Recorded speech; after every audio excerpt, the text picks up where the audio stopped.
reaction to the whistleblower complaint being released.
Committee will come to order.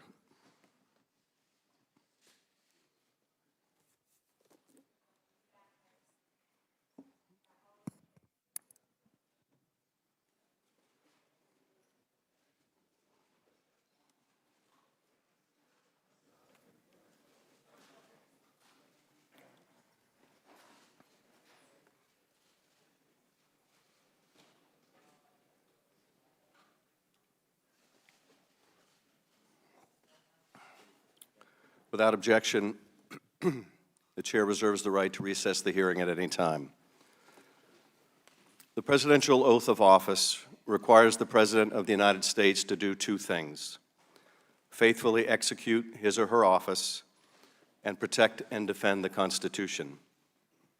That oath, of course, cannot be honored if the President does not first defend the country. If our national security is jeopardized, if our country is left undefended, the necessity to faithfully execute the office becomes moot. Where there is no country, there is no office to execute. And so the duty to defend the nation is foundational to the President's responsibilities. But what of this second responsibility, to defend the Constitution? What does that really mean? The founders were not speaking, of course, of a piece of parchment. Rather, they were expressing the obligation of the President to defend the institutions of our democracy, to defend our system of checks and balances that the Constitution enshrines, to defend the rule of law, a principle upon which the idea of America was born, that we're a nation of laws, not men. If we do not defend the nation, there is no Constitution. But if we do not defend the Constitution, there is no nation worth defending. Yesterday, we were presented with the most graphic evidence yet that the President of the United States has betrayed his oath of office, betrayed his oath to defend our national security, and betrayed his oath to defend our Constitution. For yesterday, we were presented with a record of a call between the President of the United States and the President of Ukraine, in which the President, our President, sacrificed our national security and our Constitution for his personal political benefit. To understand how he did so, we must first understand just how overwhelmingly dependent Ukraine is on the United States, militarily, financially, diplomatically, and in every other way. And not just on the United States, but on the person of the President. Ukraine was invaded by its neighbor, by our common adversary, by Vladimir Putin's Russia. It remains occupied by Russian irregular forces in a long, simmering war. Ukraine desperately needs our help, and for years we have given it, and on a bipartisan basis. That is until 2 months ago, when it was held up inexplicably by President Trump. It is in this context, after a brief congratulatory call from President Trump to President Zelensky on April 21st, and after the President's personal emissary, Rudy Giuliani, made it abundantly clear to Ukrainian officials over several months that the President wanted dirt on his political opponent, it is in this context that the new President of Ukraine would speak to Donald Trump over the phone on July 25th. President Zelensky, eager to establish himself at home as a friend of the President of the most powerful nation on earth, had at least two objectives: get a meeting with the President and get more military help. And so what happened on that call? Zelensky begins by ingratiating himself, and he tries to enlist the support of the President. He expresses his interest in meeting with the President and says his country wants to acquire more weapons from us to defend itself. And what is the President's response? Well, it reads like a classic organized crime shakedown. Shorn of its rambling character and in not so many words, this is the essence of what the President communicates. We've been very good to your country, very good. No other country has done as much as we have. But you know what? I don't see much reciprocity here. I hear what you want. I have a favor I want from you, though. And I'm going to say this only 7 times, so you better listen good. I want you to make up dirt on my political opponent, understand lots of it. On this and on that, I'm going to put you in touch with people, and not just any people. I'm going to put you in touch with Attorney General of the United States, my Attorney General, Bill Barr. He's got the whole weight of the American law enforcement behind him. And I'm going to put you in touch with Rudy. You're going to love him, trust me. You know what I'm asking, and so I'm only going to say this a few more times, in a few more ways. And by the way, don't call me again. I'll call you when you've done what I asked. This is, in character, what the President was trying to communicate with the President of Ukraine. It would be funny if it wasn't such a graphic betrayal of the President's oath of office. But as it does represent a real betrayal, there's nothing the President says here that is in America's interest, after all. It is instead the most consequential form of tragedy, for it forces us to confront the remedy the founders provided for such a flagrant abuse of office, impeachment. Now, this matter would not have come to the attention of our committee or the nation's attention without the courage of a single person, the whistleblower. As you know, Director McGuire, more so than perhaps any other area of government since we deal with classified information, the Intelligence Committee is dependent on whistleblowers to reveal wrongdoing when it occurs, when the agencies do not self-report, because outside parties are not allowed to scrutinize your work and to guide us. If that system is allowed to break down, as it did here, if whistleblowers come to understand that they will not be protected, one of 2 things happen. Serious wrongdoing goes unreported, or whistleblowers take matters into their own hands and divulge classified information to the press in violation of the law and placing our national security at risk. This is why the whistleblower system is so vital to us, and why your handling of this urgent complaint is also so troubling.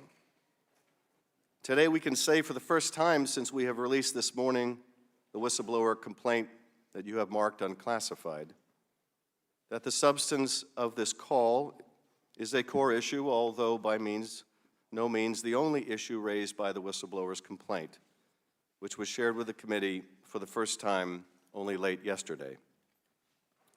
By law, the whistleblower complaint, which brought this gross misconduct to light, should have been presented to this committee weeks ago, and by you, Mr. Director, under the clear letter of the law. And yet it wasn't. Director McGuire, I was very pleased when you were named acting director. If Sue Gordon was not going to remain, I was grateful that a man of your superb military background was chosen. A Navy SEAL for 36 years and director of the National Counterterrorism Center since December 2018. Your credentials are impressive. And in the limited interactions that we have had since you became director of NCTC, you have struck me as a good and decent man, which makes your actions over the last month all the more bewildering. Why you chose not to provide the complaint to this committee as required by law. Why you chose to seek a second opinion on whether shall really means shall under the statute. Why you chose to go to a department led by a man, Bill Barr, who himself is implicated in the complaint and believes that he exists to serve the interest of the President, not the office itself, mind you, or the public interest, but the interest of the person of Donald Trump. Why you chose to allow the subject of the complaint to play a role in deciding whether Congress would ever see the complaint. Why you stood silent when an intelligence professional under your care and protection was ridiculed by the President, was accused of potentially betraying his or her country, when that whistleblower, by their very act of coming forward, has shown more dedication to country, more of an understanding of the President's oath of office than the President himself. We look forward to your explanation. Ranking Member Nunes. Thank the gentleman. I want to congratulate the Democrats on the rollout of their latest information warfare operation against the President and their extraordinary ability to once again enlist the mainstream media in their campaign. This operation began with media reports from the prime instigators of the Russia collusion hoax, that a whistleblower is claiming President Trump made nefarious promise to a foreign leader. The released transcript of that call has already debunked that central assertion. But that didn't matter. The Democrats simply moved the goalposts and began claiming that there doesn't need to be a quid pro quo for this conversation to serve as the basis for impeaching the president. Speaker Pelosi went further when asked earlier if she would put brakes on impeachment if the transcript turned out to be benign. She responded, quote, "So there you go. If the whistleblower operation doesn't work out, the Democrats and their media, we have candidates, quote, we have many candidates for impeachable offenses." That was her quote. So there you go. If the whistleblower operation doesn't work out, the Democrats and their media assets can always drum up something else. And what other information has come to light since the original false report of a promise being made? We've learned the following. The complaint relied on hearsay evidence provided by the whistleblower. The Inspector General did not know the contents of the phone call at issue. The Inspector General found the whistleblower displayed arguable political bias against Trump. The Department of Justice investigated the complaint and determined no action was warranted. The Ukrainian president denies being pressured by President Trump.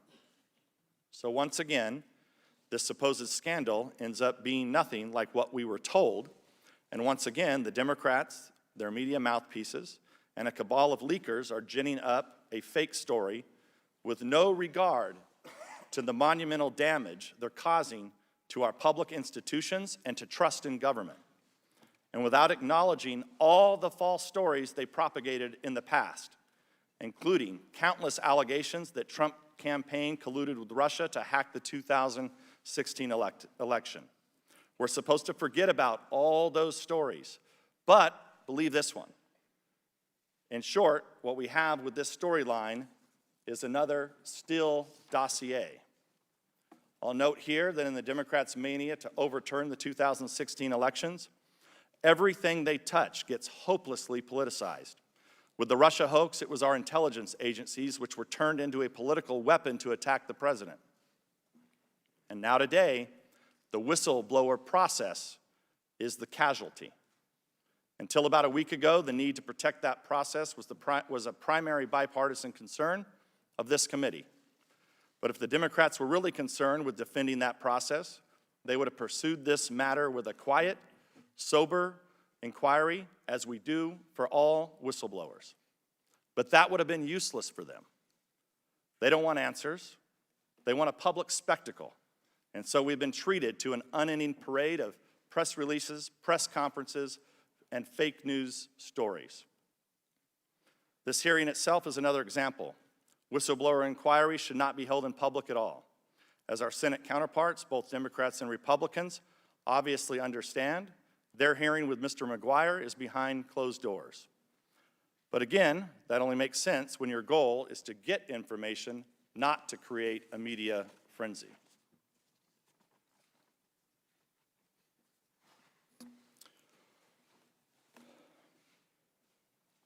The current hysteria has something else in common with the Russia hoax.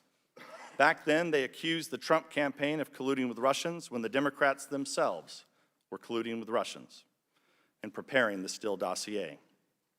Today, they accuse the president of pressuring Ukrainians to take actions that would help himself or hurt his political opponents.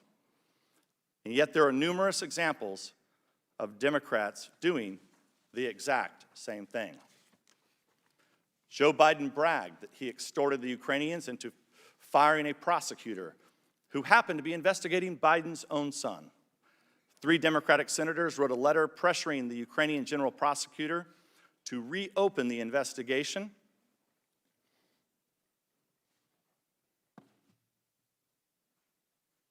into former Trump campaign officials. Another Democratic senator went to Ukraine and pressured the Ukrainian president not to investigate corruption allegations involving Joe Biden's son. According to Ukrainian officials, the Democratic National Committee contractor Alexandra Chalupa tried to get Ukrainian officials to provide dirt on Trump associates and tried to get the former Ukrainian president to comment publicly on alleged ties to Russia. Ukrainian official Sergei Leshchenko was a source for Nellie Orr, wife of Department of Justice official Bruce Orr, as she worked on the anti-Trump operation conducted by Fusion GPS and funded by the Democrats. And of course, Democrats on this very committee negotiated with people who they thought were Ukrainians in order to obtain nude pictures of Trump. People can reasonably ask why the Democrats are so determined to impeach this president when in just a year they'll have a chance.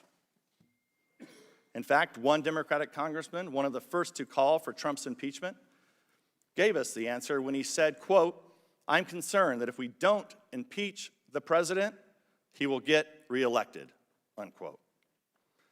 Winning elections is hard, and when you compete, you have no guarantee you'll win. But the American people do have a say in this, and they made their voices heard in the last presidential election. This latest gambit by the Democrats to overturn the people's mandate is unhinged and dangerous. They should end the entire dishonest, grotesque spectacle and get back to work to solving problems, which is what every member of this committee was sent here to do. Judging by today's charade, the chances of that happening anytime soon are 0 to none. I yield back. I thank the gentleman. Director, would you rise for the oath and raise your right hand? Do you solemnly swear or affirm that the testimony you will give today shall be the truth, the whole truth, and nothing but the truth, so help you God? Thank you. You may be seated. The record will reflect that the witness has been duly sworn.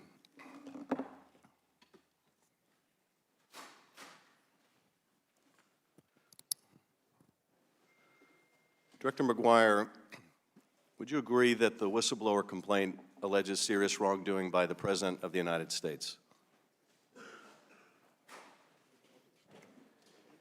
Mr. Chairman, the whistleblower... Well, actually, I apologize, Director. Let me recognize you for your opening statement, and you may take as much time as you need. Thank you very much, Mr. Chairman. Chairman Schiff, Ranking Member Nunes, and members of the committee, good morning. I'd like to begin by thanking the Chairman and the committee for agreeing to postpone this hearing for 1 week.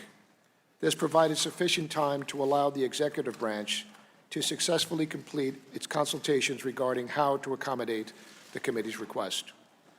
Mr. Chairman, I've told you this on several occasions, and I would like to say this publicly. I respect you, I respect this committee, and I welcome and take seriously the committee's oversight role. During my confirmation process to be the director of the National Counterterrorism Center, I told the Senate Select Committee on Intelligence that congressional oversight of the intelligence activities is critical and essential to successful operations with the intelligence community. Having served as the director of the National Counterterrorism Center for 8 months and as the acting director of national intelligence for the past 6 weeks, I continue to believe strongly that the role of congressional oversight.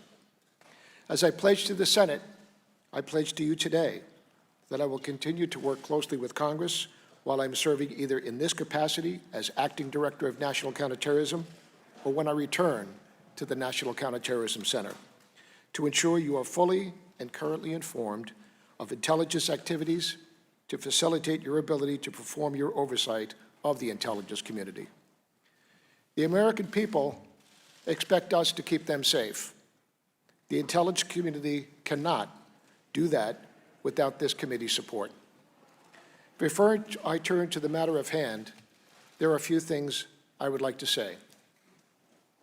I am not partisan, and I am not political. I believe in a life of service, and I am honored to be a public servant. I served under 8 presidents while I was in uniform. I have taken the oath to the Constitution 11 times. the first time when I was sworn into the United States Navy in 1974, and 9 times during my subsequent promotions in the United States Navy. Most recently, former Director Dan Coates administered the oath of office last December when I became the Director of the National Counterterrorism Center. I agree with you. The oath is sacred. It's the foundation of our Constitution. The oath to me means not only that I swear true faith and allegiance to that sacred document, but more importantly, I view it as a covenant I have with my workforce that I lead and every American, that I will well and faithfully discharge the duties of my office. I come from a long line of public servants who have stepped forward even in the most difficult times and austere times to support and defend our country. When I took my uniform off in July of 2010, it was the first time in 70 years that an immediate member of my family was not wearing the cloth of the nation. As a Naval Special Warfare Officer, I had the honor of commanding at every level in the SEAL community. It was at times very demanding, but the rewards of serving in America's Special Operations community more than make up for the demands. After my retirement, I was fortunate to work for a great private sector firm. I left the business world after 3 years to lead a nonprofit charity. Some question why I would leave a promising business career to run a charity. The answer was quite simple. It was another opportunity to serve. I led a foundation dedicated to honoring the sacrifice of our fallen and severely wounded special operators. The foundation I led enabled hundreds of children of our fallen to attend college. It was extremely meaningful and rewarding. In the winter of 2018, I was asked by former Director Dan Coates to return to government service to lead the National Counterterrorism Center. This request was totally unexpected and was not a position I sought. But then again, it was another opportunity to serve my country. In particular, I knew that many of the young sailors and junior officers that I had trained 20 years earlier were now senior combat veterans, deploying and still sacrificing. I decided if they could continue to serve, returning to government service was the very least I could do. And now, here I am, sitting before you as the Acting Director of National Intelligence. With last month's departure of Dan Coates and Sue Gordon, 2 exceptional leaders and friends, I was asked to step into their very big shoes and lead the intelligence community until the President nominates and the Senate confirms the next Director of National Intelligence. I accepted this responsibility because I love this country. I have a deep and profound respect for the men and women of our intelligence community and the mission we execute every day on behalf of the American people. Throughout my career, I have served and led through turbulent times. I have governed every action by the following criteria. It must be legal, it must be moral, and it must be ethical. No one can take an individual's integrity away. It can only be given away. If every action meets those criteria, you will always be a person of integrity. In my nearly 4 decades of public service, my integrity has never been questioned until now. I'm here today to unequivocally state that as acting DNI, I will continue the same faithful and nonpartisan support in a matter that adheres to the Constitution and the laws of this great country, as long as I serve in this position for whatever period of time that may be. I want to make it clear that I have upheld my responsibility to follow the law every step of the way in the matter that is before us today. I want to also state my support for whistleblower and rights and the laws. Whistleblowing has a long history in our country, dating back to the Continental Congress. This is not surprising, because as a nation, we desire for good government. Therefore, we must protect those who demonstrate courage to report alleged wrongdoing, whether on the battlefield or in the workplace. Indeed, at the start of ethics training in the executive branch each year, we are reminded that public service is a public trust. And as public servants, we have a solemn responsibility to do what's right, which includes reporting concerns of waste, fraud, and abuse, and bringing such matters to the attention of Congress under the Intelligence Community Whistleblower Protection Act. I applaud all employees who come forward under this act. I am committed to ensuring that all whistleblower complaints are handled appropriately and to protecting the rights of whistleblowers. In this case, the complainant raised a matter with the intelligence community Inspector General. The Inspector General is properly protecting the complainant's identity and will not permit the complainant to be subject to any retaliation or adverse consequences for communicating the complaint to the Inspector General. Upholding the integrity of the intelligence community and the workforce is my #1 priority. Throughout my career, I relied on the men and women of the intelligence community to do their jobs so I could do mine, and I could personally attest that their efforts saved lives. I would now like to turn to the complaint and provide a general background on how we got to where we are today. On August 26th, the Inspector General forwarded a complaint to me from an employee in the intelligence community. The Inspector General stated that the complaint raised an urgent concern, a legally defined term under Whistleblower Protection Act that has been discussed at length in our letters to the committee on September 16 and 17. Before I turn to the discussion about whether the complaint meets the definition of urgent concern, I first want to talk about an even more fundamental issue. Upon reviewing the complaint, we were immediately struck by the fact that many of the allegations of the complaint are based on a conversation between the President and another foreign leader. Such calls are typically subject to executive privilege. As a result, we consulted with the White House counsel's office, and we were advised that much of the information in the complaint was, in fact, subject to executive privilege, a privilege that I do not have the authority to waive. Because of that, we were unable to immediately share the details of the complaint with this committee, but continued to consult with the White House counsels in an effort to do so. Yesterday, the President released the transcripts of the call in question, and therefore, we are now able to disclose the details of both complaint and the Inspector General's letter transmitting to us. As a result, I have provided the House and Senate Intelligence Committees with the full, unredacted complaint, as well as the Inspector General's letter. Let me also discuss the issue of urgent concern.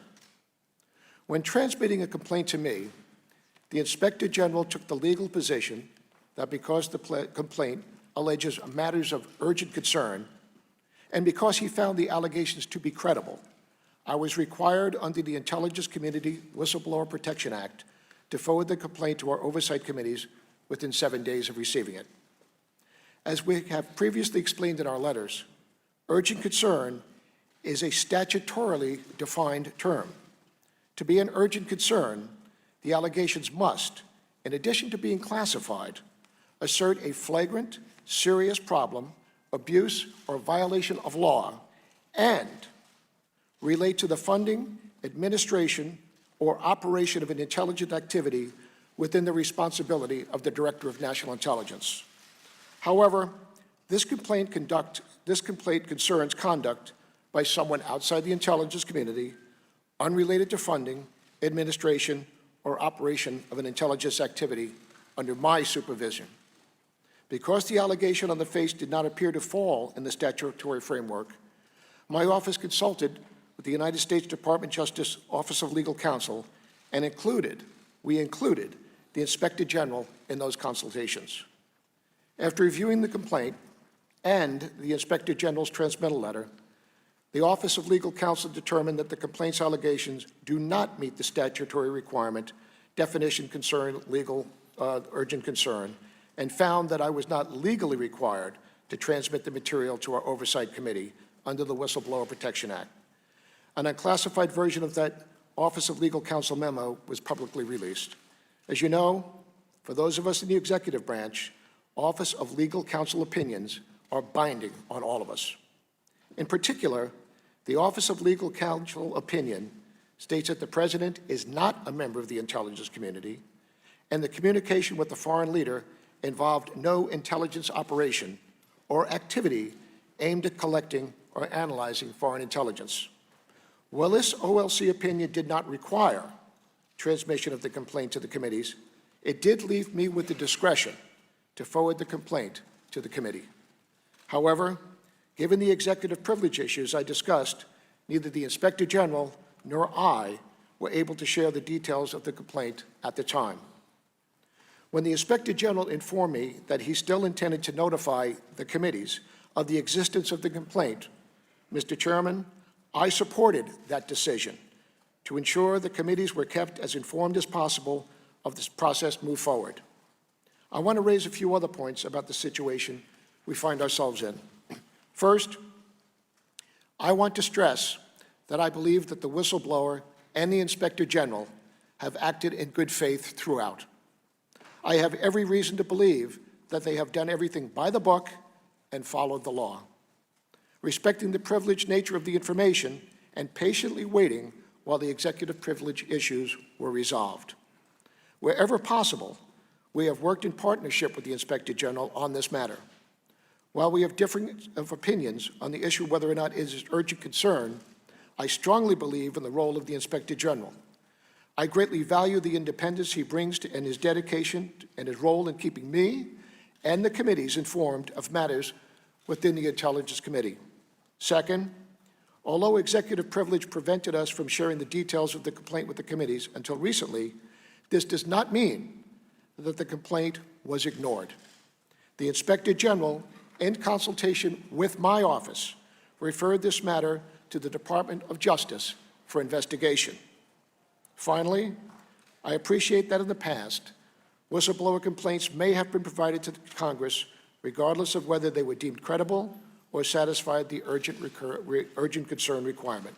However, I am not familiar with any prior instances where a whistleblower complaint touched on such complicated and sensitive issues, including executive privilege. I believe that this matter is unprecedented. I also believe that I handle this matter in full compliance with the law at all times, and I am committed to doing so, sir. I appreciate the committee providing me this opportunity to discuss this matter and the ongoing commitment to work with the Congress on your important oversight role. Thank you very much, sir. Thank you, Director. Would you agree that the whistleblower complaint alleges serious wrongdoing by the President of the United States?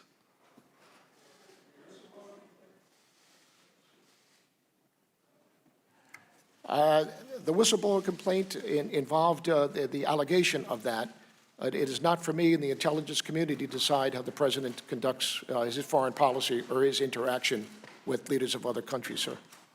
Well, I'm not asking you to opine on how the President conducts foreign policy. I'm asking you whether, as the statute requires, this complaint involved serious wrongdoing, in this case by the President of the United States, an allegation of serious wrongdoing by the President of the United States. Is that not the subject of this complaint? Yes, that is the subject of the allegation of the complaint. And two things, Mr. Chairman. And let me ask you about that. The Inspector General found that serious allegation of misconduct by the President credible. Did you also find that credible? I did not criticize the Inspector General's decision on whether or not it was credible. My question was whether or not it meets the urgent concern and the 7-day time frame that would follow once I was notified. My question, so Director. I have no question in his judgment that he considers it a serious matter. Well, the issue that I dealt with. And you would concur, would you not, Director, that this complaint alleging serious wrongdoing by the President was credible? It's not for me to judge, sir. It is for you to judge, apparently. I mean, I agree it's not for you to judge. You shall provide it to Congress. But indeed, you did judge whether this complaint should be provided to Congress. Can we at least agree that the Inspector General made a sound conclusion that this whistleblower complaint was credible? That is correct. That is in the cover letter that's been provided to the committee. I believe that's also made public, the decision and the recommendation by the Inspector General that, in fact, the allegation was credible. Can we also agree that it was urgent that if the President of the United States was withholding military aid to an ally, even as you received the complaint, and was doing so for a nefarious reason, that is to exercise leverage over the President of Ukraine to dig up manufactured dirt on his opponent, can we agree that it was urgent while that aid was being withheld? There are two things. I'm talking about the common understanding of what urgent means, because Inspector General said this was urgent, not only in the statutory meaning, this was urgent as everyone understands that term. Can we agree that it was urgent? It was urgent and important, but my job as the Director of National Intelligence was to comply with the Whistleblower Protection Act and adhere to the definition of urgent concern, which is a legal term. And to adhere to the meaning of the term shall. Yes, sir. In this case, you sought a second opinion on whether shall really means shall by going to the White House. No, sir. There were two things, as I said in my statement. One, it appeared that it also had matters of executive privilege. I am not authorized as the Director of National Intelligence to waive executive privilege. And at any time over the last month that you held this complaint, did the White House assert executive privilege? Mr. Chairman, I have endeavored. I think that's a yes or no question. Did they ever assert executive privilege? They were working through the executive privilege procedures and deciding whether or not to exert executive privilege. And so they never exerted executive privilege. Is that the answer? Mr. Chairman, if they did, we would not have released the letters yesterday and all the information that has been forthcoming. Now, the first place you went was to the White House. Am I to understand that from your opening statement? It wasn't to the Department of Justice. The first place you went for a second opinion was to the White House? I did not go for a second opinion. The question was, is the information contained here subject to executive privilege, not whether or not it meant urgent concern. And so the first place you went for advice as to whether you should provide the complaint as the statute requires to Congress was the White House. I am not authorized as the Director of National Intelligence to provide executive privileged information. I think it is prudent as a member of the executive branch to check to ensure that, in fact, it does not. I'm just asking about the sequencing here. Did you first go to the White House to determine whether you should provide a complaint to Congress? No, sir, that was not the question. The question was whether or not it has executive privilege, not whether or not I should send it on to Congress. Okay. Is the first party you went to outside of your office to seek advice, counsel, direction, the White House? I have consulted with the White House counsel, and eventually we also consulted with the Department of Justice Office of Legal Counsel. And my question is, did you go to the White House first? I went to the Office of Legal Counsel for advice. Yes, sir. Well, I'm asking which you went to first. Did you go to the Department of Justice Office of Legal Counsel first, or did you go to the White House first? I went to the office, my team, my office, went to the Office of Legal Counsel first to receive whether or not the matter in the letter and in the complaint might meet the executive privilege. They viewed it and said, we've determined that it appears to be executive privilege. And until executive privilege is determined and cleared, I did not have the authority to be able to send that forward to the committee. I worked with the Office of Legal Counsel for the past several weeks to get resolution on this. It's a very deliberate process. Well, Director, I'm still trying to understand the chronology. So you first went to the Office of Legal Counsel, and then you went to White House counsel? We went, and then to the, repeat that, please, sir? I'm just trying to understand the chronology. You first went to the Office of Legal Counsel, and then you went to the White House counsel? No, sir. No, sir. No, we went to the White House first to determine, to ask the question. Okay, that's all I wanted to know is chronology. So you went to the White House first. So you went to the subject of the complaint for advice first about whether you should provide the complaint to Congress. There were issues within this, a couple of things. One, it did appear that it has executive privilege. If it does have executive privilege, it is the White House that determines that. I cannot determine that as the Director of National Intelligence. But in this case, the White House, the President is the subject of the complaint. He's the subject of the wrongdoing. Were you aware when you went to the White House for advice about whether evidence of wrongdoing by the White House should be provided to the Congress, were you aware that the White House counsel has taken the unprecedented position that the privilege applies to communications involving the president, when he was president, involving the president when he wasn't president, involving people who never served in the administration, involving people who never served in the administration even when they're not even talking to the president? Were you aware that that is the unprecedented position of the White House you went to for advice about whether you should turn over a complaint involving the White House? Mr. Chairman, as I said in my opening statement, I believe that everything here in this matter is totally unprecedented, and that is why my former directors of national intelligence forwarded them to you whether or not it met urgent concern or whether it was serious.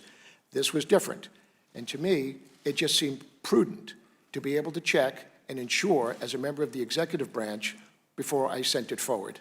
I just have a couple more questions. I'm going to turn over to the ranking member, and he may consume as much time as I did. The second place you went to was the Justice Department, and you went to that department headed by a man, Bill Barr, who was also implicated in the complaint. And you knew that when you went to the Department of Justice for an opinion, correct? That Bill Barr was mentioned in the complaint? Mr. Chairman, I went to the Office of Legal Counsel in consultation with the ICIG.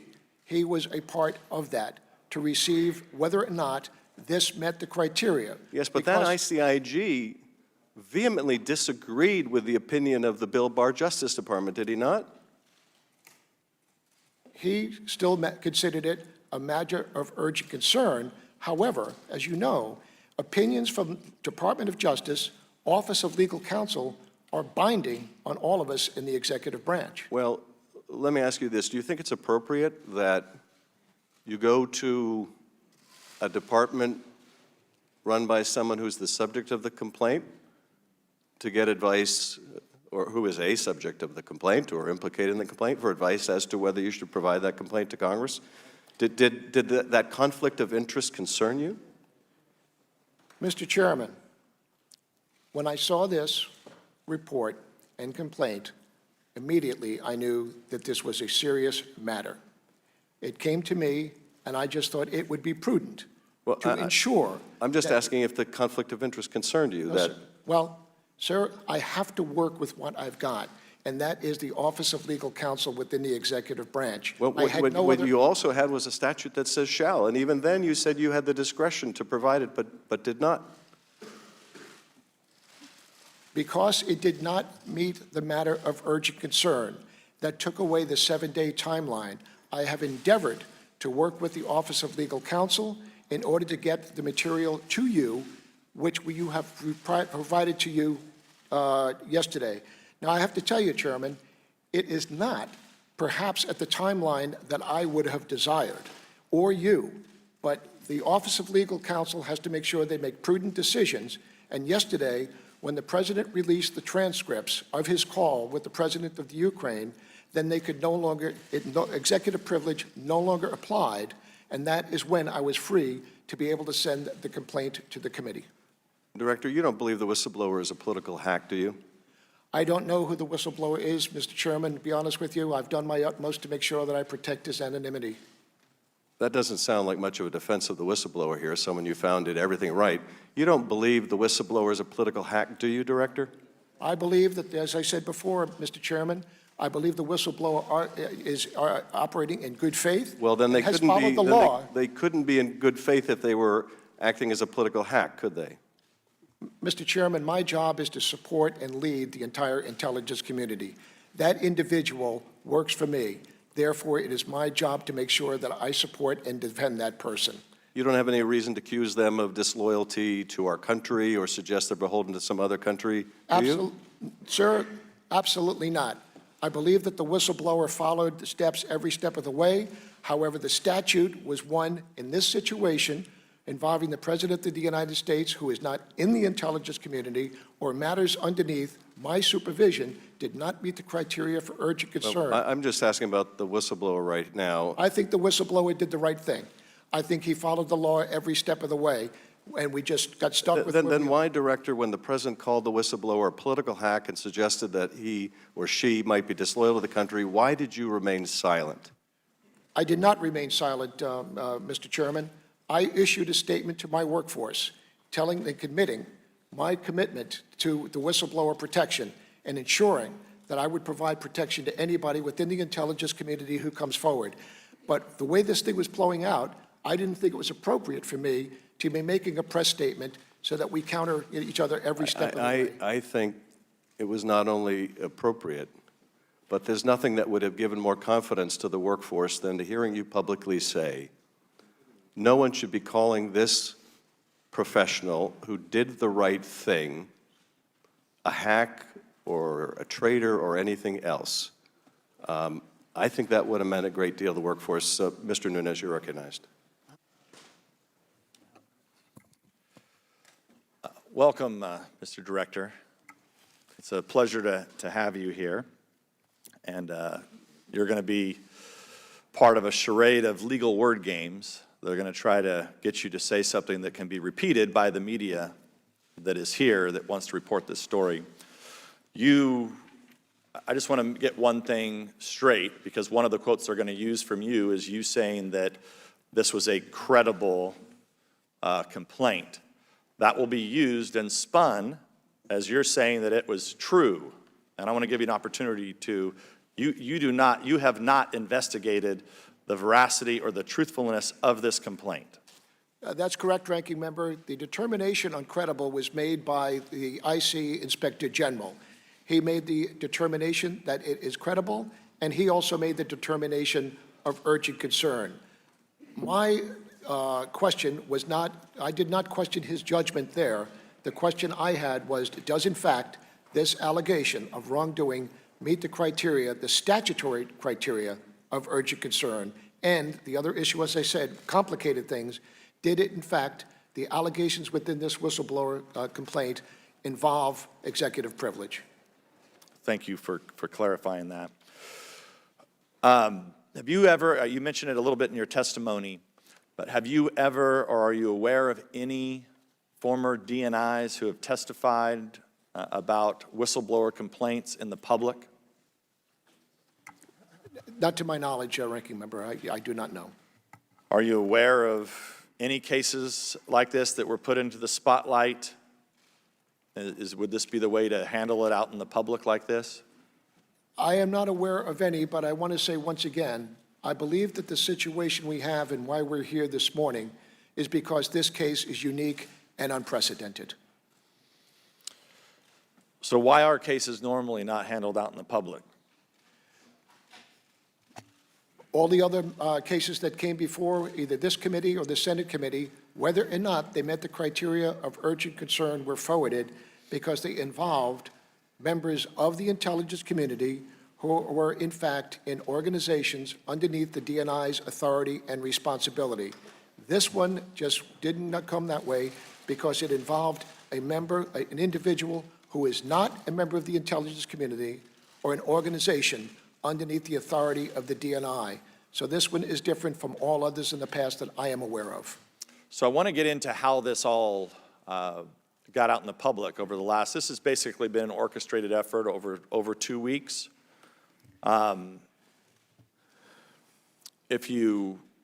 We were first told about it, I don't know, a week and a half ago, and we were told very specifically that the whistleblower did not want to get any of this information out. They didn't want it to leak out. So there were only a few potential groups of people that would have known about this complaint. You and your people within your office. Yes, sir. The people within the Inspector General's office, and the whistleblower and whoever that whistleblower gave this information to. So what I'm trying to ascertain is, how would it run in all the mainstream media outlets? How did they get, even though they got a lot of it wrong, but they had the basics of it, that it involved the President of the United States talking to a foreign leader. So did anybody, you or anybody in your office, leak this to the Washington Post or NBC News? Ranking member, I lead the intelligence community. We know how to keep a secret. As far as how that got into the press, I really do not know, sir. I just know that it's all over the place, and as you said, it's been reported by different media for the past several weeks. Where they get their information from, I don't know. So But that, it was, but it was not from the intelligence community, from me, or from my office. Thank you, Director. So this is not the first time this has happened to this president. That happened with a call between the Mexican president, the Australian prime minister. So it's happened twice before that pieces of transcripts leaked out. And of course, this time it was leaked out again, and the president, thankfully, he was able to put this out because of the actions of the situation, as you said, that's unprecedented. Is it normal for the President of the United States to have their conversations leak out? This is the third time. I would have to leave that to the White House to respond to that, their ranking member. But to me, the President of the United States conversation with any other head of state, I would consider a privileged conversation. But clearly, I mean, those conversations are being captured by the intelligence agencies. So, Not necessarily, sir. I mean, if the President of the well, I should say this: they're captured and then disseminated. They're captured and disseminated to the intelligence agencies. I have to be careful in this open hearing about, how I respond to that. The intelligence community and the National Security Agency, obviously, they collect things that are to protect. I just want to make sure, because are we just going to, foreign leaders, we might just have either the President of the United States not talk to foreign leaders, or we should let's just publish all the transcripts, because that's what's happening here. Ranking member. And somebody's leaking this, and it's likely coming from the agencies that you oversee. Ranking member, no, that's, sir. I mean, I'm not saying that you don't know, but we had the transcript with the Mexican president, the Australian prime minister, and now contents of a call with the Ukrainian president leak out. Ranking member, the allegation in the whistleblower complaint was that there were about 12 people who listened in on the conversation, members of the National Security Council and others. And then others were briefed from State Department as well of the transcripts, because if they have an area responsibility and a region responsibility, then they would be informed on the interaction. So there were a number of people that from the White House briefed from the call. This would not be something that Well, was I'm quite sure of this. The White House probably didn't leak this out. I wouldn't say the White House, but there are individuals within the White House that may or may not. I don't know. But it would not be from an intelligence intercept, I will say that. Right. I'm just saying the dissemination of these calls is supposed to be sacred, right? I mean, it is important for the State Department and the appropriate agencies to get. I'm not saying it's all in the intelligence agency, but when a president talks to a foreign leader, it's confidential. Those contents are confidential. There could be some facts of that conversation that you do want to get to the appropriate agency, not just the IC. I want to be clear about that. But this is now the third time. I'm not aware of this ever happening before, of contents of calls like this getting out. I really don't know, Ranking Member. I'm not aware. I don't have the numbers to think. It just seems to me, though, that it is unprecedented. And I would also say, I think that the decision by the President yesterday to release the transcripts of his conversation with the President of the Ukraine is probably unprecedented as well. Well, we appreciate you being here, and have fun.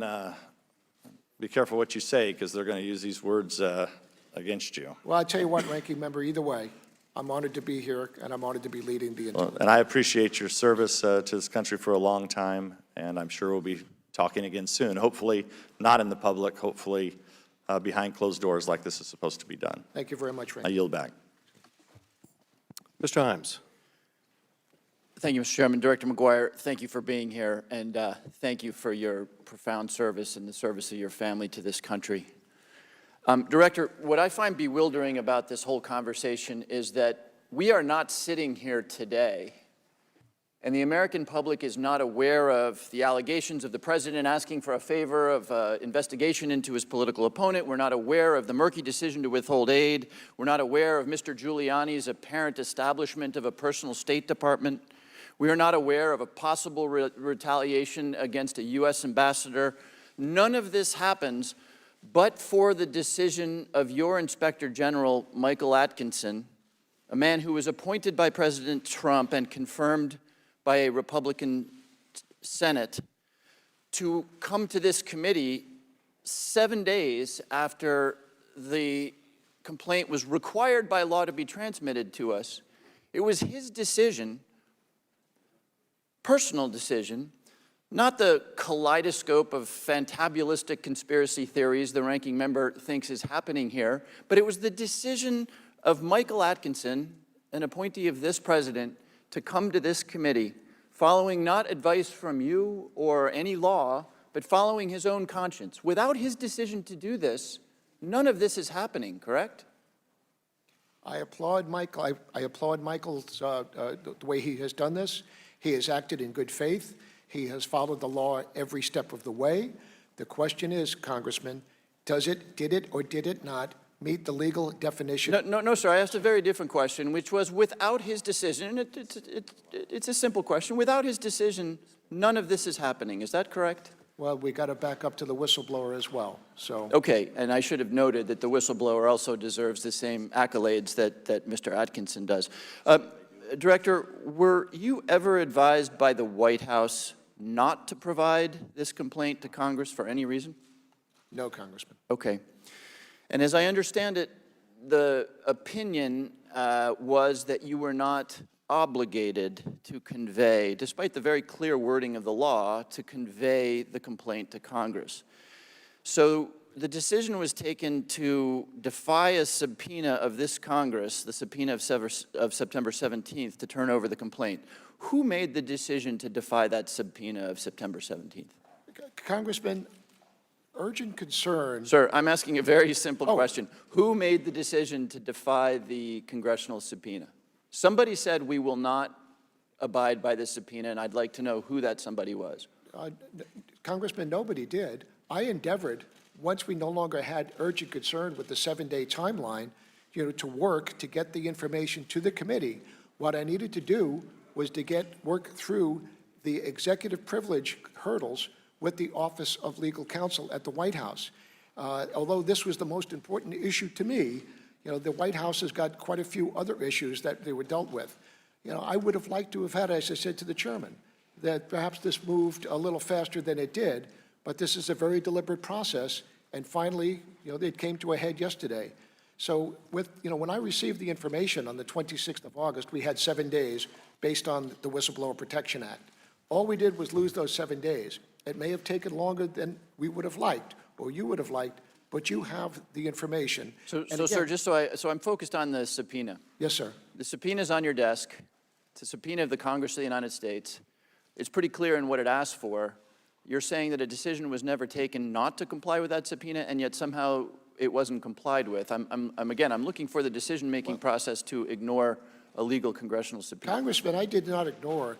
I dealt with the chairman of this committee and asked to have 1 more week to be able to do what I needed to do to get this information released. He was gracious enough, and this committee was also very supportive. It wasn't something that it was ready to go, but I was committed, fully committed to this committee and to the chairman to get that information, and I finally was able to provide that yesterday. Okay, thank you, Director. Director, did you or your office ever speak to the President of the United States about this complaint? Congressman, I'm the President's intelligence officer. I speak with him several times throughout the week. Sir, let me repeat my question. Did you ever speak to the President about this complaint? My conversations with the President, because I'm the Director of National Intelligence, are privileged, and it would be inappropriate for me, because it would destroy my relationship with the President in intelligence matters, to divulge any of my conversations with the President of the United States. But just so we can be clear for the record, you are not denying that you spoke to the President about this complaint? What I'm saying, Congressman, is that I will not divulge privileged conversations that I have as the Director of National Intelligence with the President. Has the White House instructed you to assert that privilege? No, sir. Okay. That's just a member of the executive branch, as a member of the National Security Council, and also member of the Homeland Committee. And that's, I just have to maintain the discretion and protect the conversation with the President of the United States. Thank Yes, you, sir. Director. I appreciate that answer. Apparently, the clock is broken, but I will yield back the balance of my time. Thank you, Congressman. Mr. Conaway. Thank you, Mr. Chairman. Admiral, thank you for being here. You and I are at a competitive disadvantage because neither one of us are lawyers, and that may be a badge of honor for some of us. You have lawyers on your staff, sir? I do, Congressman. All right, and your lawyers have looked at this urgent concern definition thoroughly and have given you advice? Yes, Congressman. If the black letter law was so clear in black letter, how is it that we've got different attorneys giving us, you and I, different opinions? That's a rhetorical question, that with respect to this issue. Just to clarify, Mike Atkinson was in our group and in front of us last week, did a very good job of telling us what he did and what he didn't do. We now know for sure what it is that he was able to do. As part of his investigation, he did not request records of the call from the president. And the reason he did is he cited the difficulty of working through all of that would have probably meant that he couldn't comply with the 14-day time frame. So even he did not try to overrun the White House's executive privilege over the conversation that the president had with President Zelensky. He also said in his letter, I also determined, this is quoting Michael, I also determined that there were reasonable grounds to believe that information relating to the urgent concern appeared credible. Now, that's a different statement than a flat out, it's credible. Just again, a rhetorical statement. Is there anything in statute from your lawyers in advising you that says that the determination of urgent concern lies solely with the ICIG? No, sir, I was never advised by my legal counsel to that effect. All right, to your knowledge, has the Justice Department ever weighed in to say that the fact that DNI can't make a separate decision with respect to that 7-day process, that the matter is not of urgent concern as your team decided? The matter of urgent concern is a legally defining term. It's pretty much either yes or no. Well, apparently that's not the case, Admiral, because IG said it was, and you're saying it's not under that legal definition because it involved the president. Who says, last time I checked, you're pretty familiar with chains of command. I know he's not in. He's not in your chain of command. You're in his chain of command. And so, for very definite reasons, appear to be credible.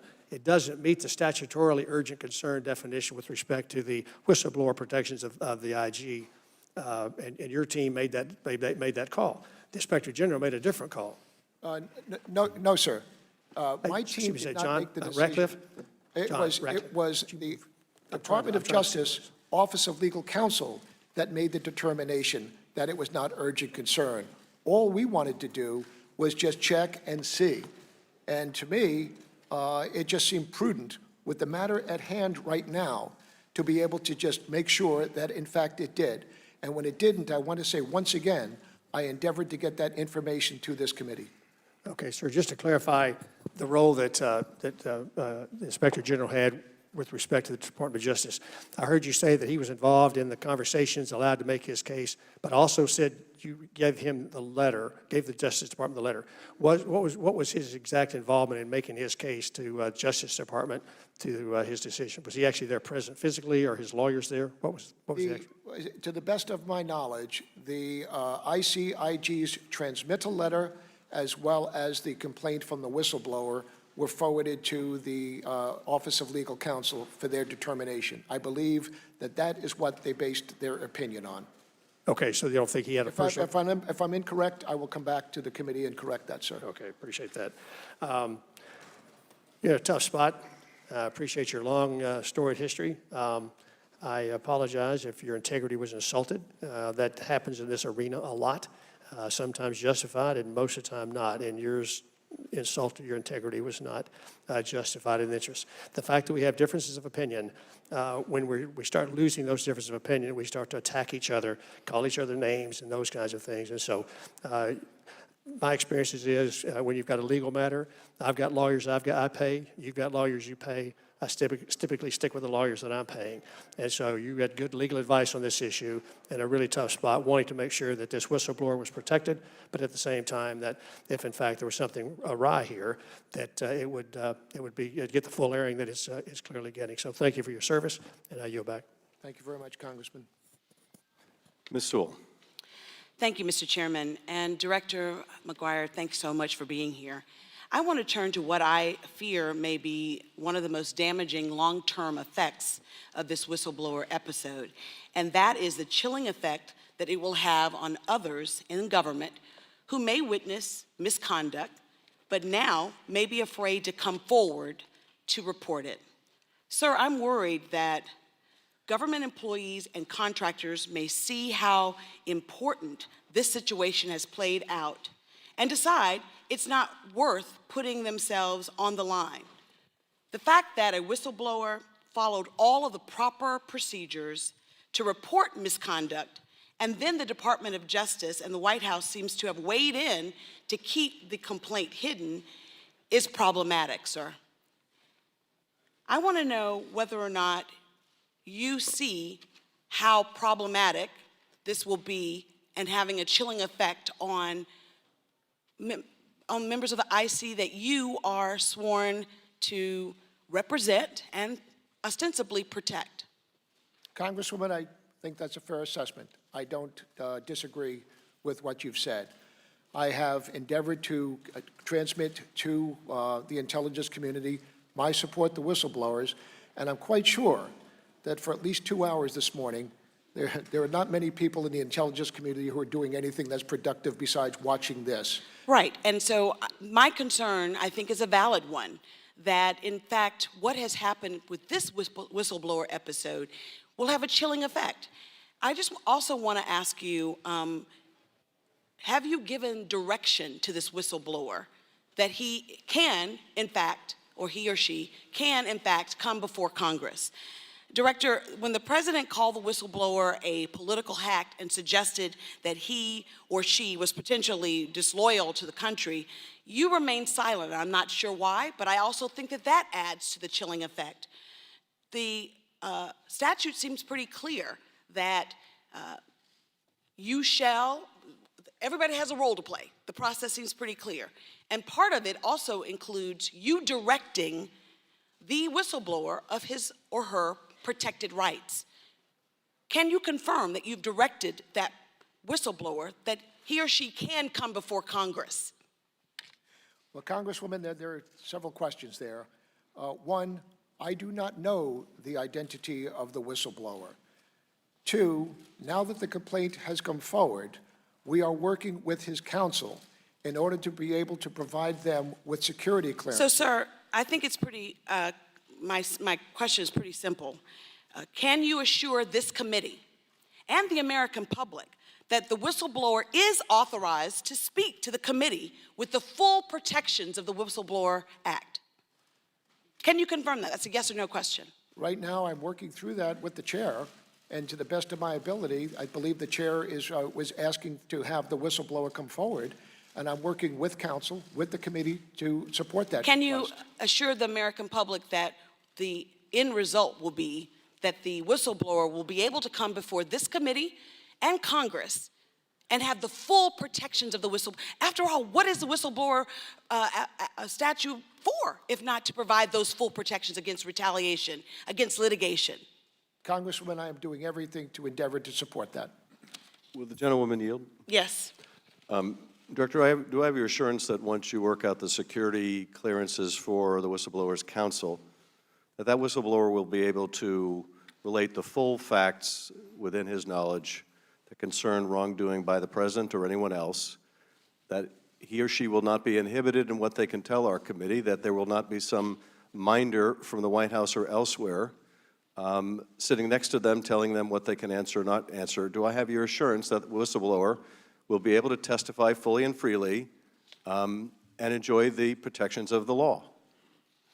Yes, Congressman. Thank you. I yield back to the gentleman. So, Mr.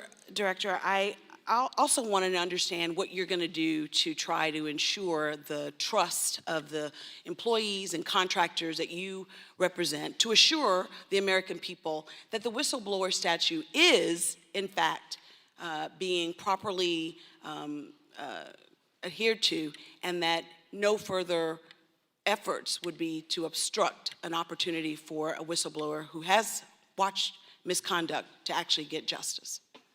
Congresswoman, supporting and leading the men and women of the Intelligence Community is my highest priority. I don't consider that they work for me.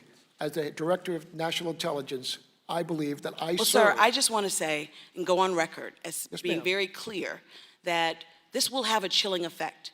And that is exactly not what the statute was intended for. It was intended for transparency. It was intended also to give the whistleblower certain protections. And I think the American people deserve that. Thank you. Thank you, Congresswoman. Mr. Turner. Director, thank you for being here. Morning, Congressman. Thank you for your service and the clarity at which you have described the deliberations that you went through in applying the laws with respect to this complaint. It is incredibly admirable in the manner in which you've approached this. Now, I've read the complaint, and I've read the transcript of the conversation with the President and the President of Ukraine. Concerning that conversation, I want to say to the President, this is not okay. That conversation is not okay, and I think it's disappointing to the American public when they read the transcript. I can say what else it is not. It is not what's in the complaint. We now have the complaint and the transcript, and people can read that the allegations of the complaint are not the allegations of the subject matter of this conversation. What else it's not the conversation that was in the chairman's opening statement. And while the chairman was speaking, I actually had someone text me, is he just making this up? And yes, he was. Because sometimes fiction is better than the actual words or the text. But luckily, the American public are smart, and they have the transcript. They've read the conversation. They know when someone's just making it up. Now, we've seen this movie before. We've been here all year on litigating impeachment, well, long before the July 25th conversation happened between the President and the President of Ukraine. And we've heard the clicks of the cameras in this Intelligence Committee's room where we've not been focusing on the issues of the national security threats, but instead of the calls for impeachment, which is really an assault on the electorate, not just this president. Now, the complaint we now have, Mr. Director, is based on hearsay. The person who wrote it says, I talked to people and they told me these things. Now, the American public has the transcript and the complaint, so they have the ability to compare them. What's clear about the complaint is it's based on political issues, Mr. Director. He's alleging, or she is alleging, that the actions of the president were political in nature. Now, that's my concern about how this is applied to the whistleblower statute. The whistleblower statute is intended to be able to provide those in the intelligence community an opportunity to come to Congress when they're concerned about abuses of powers and laws, but it's about the intelligence community. It's about abuse of surveillance, about the abuse of the spy mechanisms that we have. This is about actually the product of surveillance. Someone had access to surveillance that related the president's conversations and has brought us forward to us. I'd like for you to turn for a moment and tell us your thoughts of the whistleblower process and the concerns as to why it has to be there so that the intelligence community can be held accountable and we can have oversight. Because it certainly wasn't there for oversight of the president. It was there for oversight for the intelligence community. So if you could describe your thoughts on that. And then I was very interested in your discussion on the issue of executive privilege, because there's been much made of the fact that the law says on the whistleblower statute that you shall. Clearly you have a conflict of laws when you have both the executive privilege issue and the issue of the word shall. So first, could you tell us the importance of the whistleblower statute with respect to accountability of the intelligence community and our role of oversight there, and then your process, your effects of being stuck in the middle where you have these conflicts of laws, Mr. Director.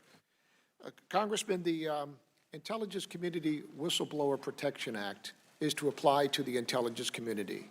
And then it pertains to financial, administrative, or operational activities within the intelligence community under the oversight and responsibility of the Director of National Intelligence. It does not allow a member of the intelligence community to report any wrongdoing that comes from anywhere in the federal government. So with that, I do believe that that is about the Intelligence Whistleblower Protection Act was the best vehicle that the whistleblower had to use. And it came to me and discussion with our ICIG, who is a colleague, and the determination was made, by the, that he viewed that it was in fact credible and that it was a matter of urgent concern. And I just thought it would be prudent to have another opinion. I have worked with lawyers my whole career, whether it was the rule of armed conflict, admiralty claims, or rules of engagement, or just the Uniform Code of Military Justice. And I have found that different lawyers have different opinions on the same subject. We have 9 justices of the Supreme Court. More often than not, the opinions are 5-4. That doesn't mean that 5 are right and 4 are wrong. There are differences of opinion. But when this matter came to me, I have a lot of life experience.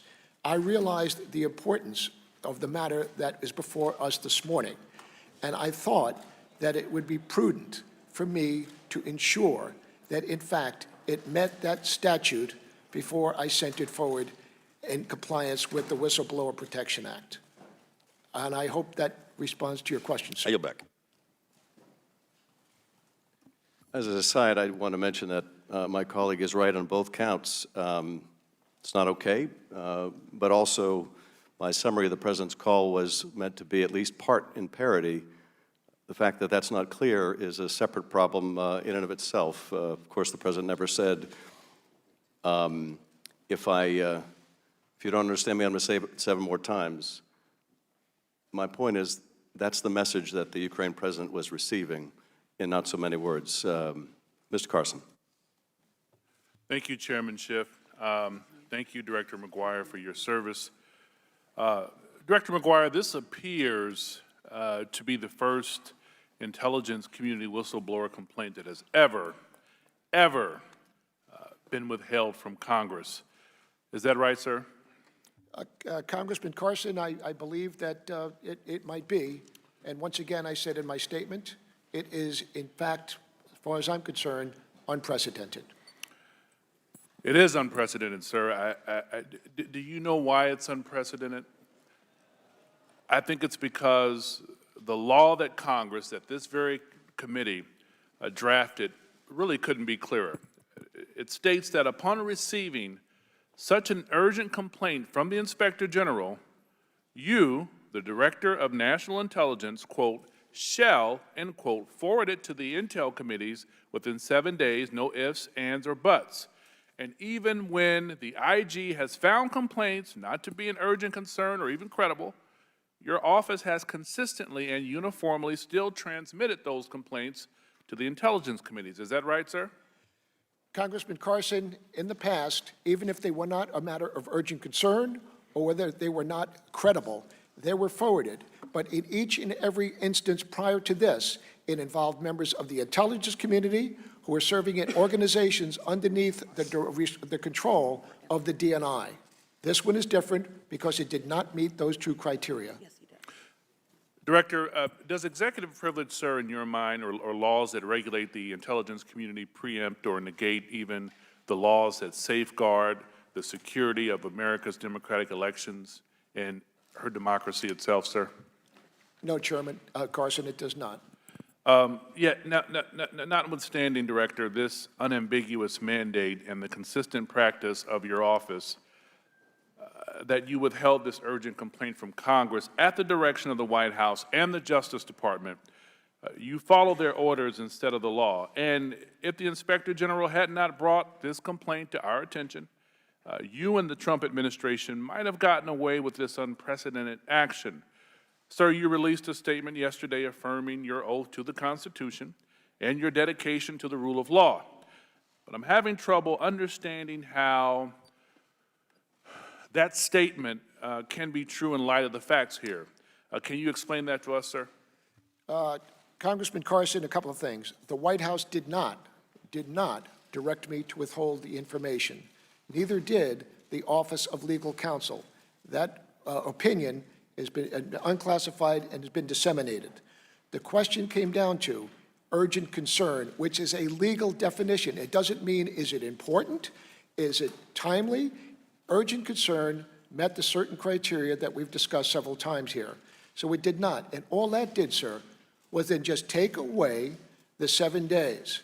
Now, as I said before, just because it was not forwarded to this committee does not mean that it went unanswered. The ICIG and the Justice Department referred it to the Federal Bureau of Investigation for investigation.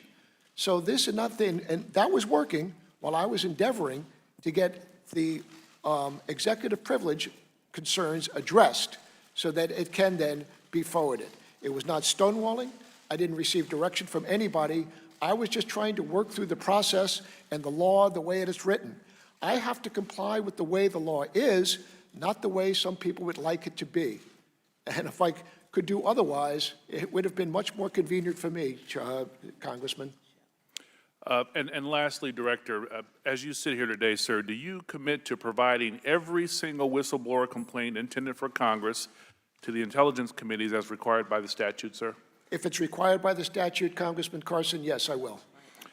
That's good to know, sir, and I certainly hope so, because I think the unprecedented decision to withhold this whistleblower complaint from Congress, I think it raises concerns, very serious concerns for us and for me, and I think that we need to get to the bottom of this. I yield the balance of my time, Chairman. Thank you.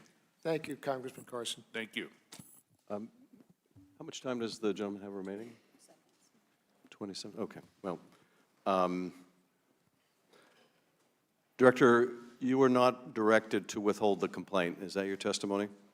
Yes, that's absolutely true. So you exercised your discretion to withhold the complaint from the committee? I did not, sir. What I did was I delayed it because it did not meet the statutorily definition of urgent concern, and I was working through And Director, you're aware, you spent a lot of time focusing on the definition of urgent concern. You're aware that the practice of your office has been that regardless of whether the complaint meets the definition of urgent concern, regardless of whether Inspector General finds it credible or incredible, the complaint is always given to our committee. You're aware that's the unbroken practice since the establishment of your office and the Inspector General. Are you aware of that? Chairman, every previous whistleblower complaint that was forwarded to the intelligence committees involved a member of the intelligence community and an organization under which the Director of National Intelligence had authority and responsibility. But you're aware that the past practice has been, we're talking about urgent concern here, that whether you or the Inspector General or anybody else believes it meets the statutory definition, the past practice has always been to give it to this committee. You're aware of that, right? I am aware that this is unprecedented, Okay. and this has never happened. And with that, sir, I agree. This has never happened before, but then again, this is a unique situation. But you, Director, made the decision. You made the decision to withhold it from the committee for a month when the White House had made no claim of executive privilege, when the Department of Justice said, you don't have to give it to them, but you can. You made the decision not to. No, it's not true, sir. What the Office of Legal Counsel said, that it does not meet the legal definition of urgent concern. So it said you're not required. It didn't say you cannot provide it. It said you're not required to. That is, if you don't want to, we're not going to force you. You're not required, but it didn't say you can't. Am I right?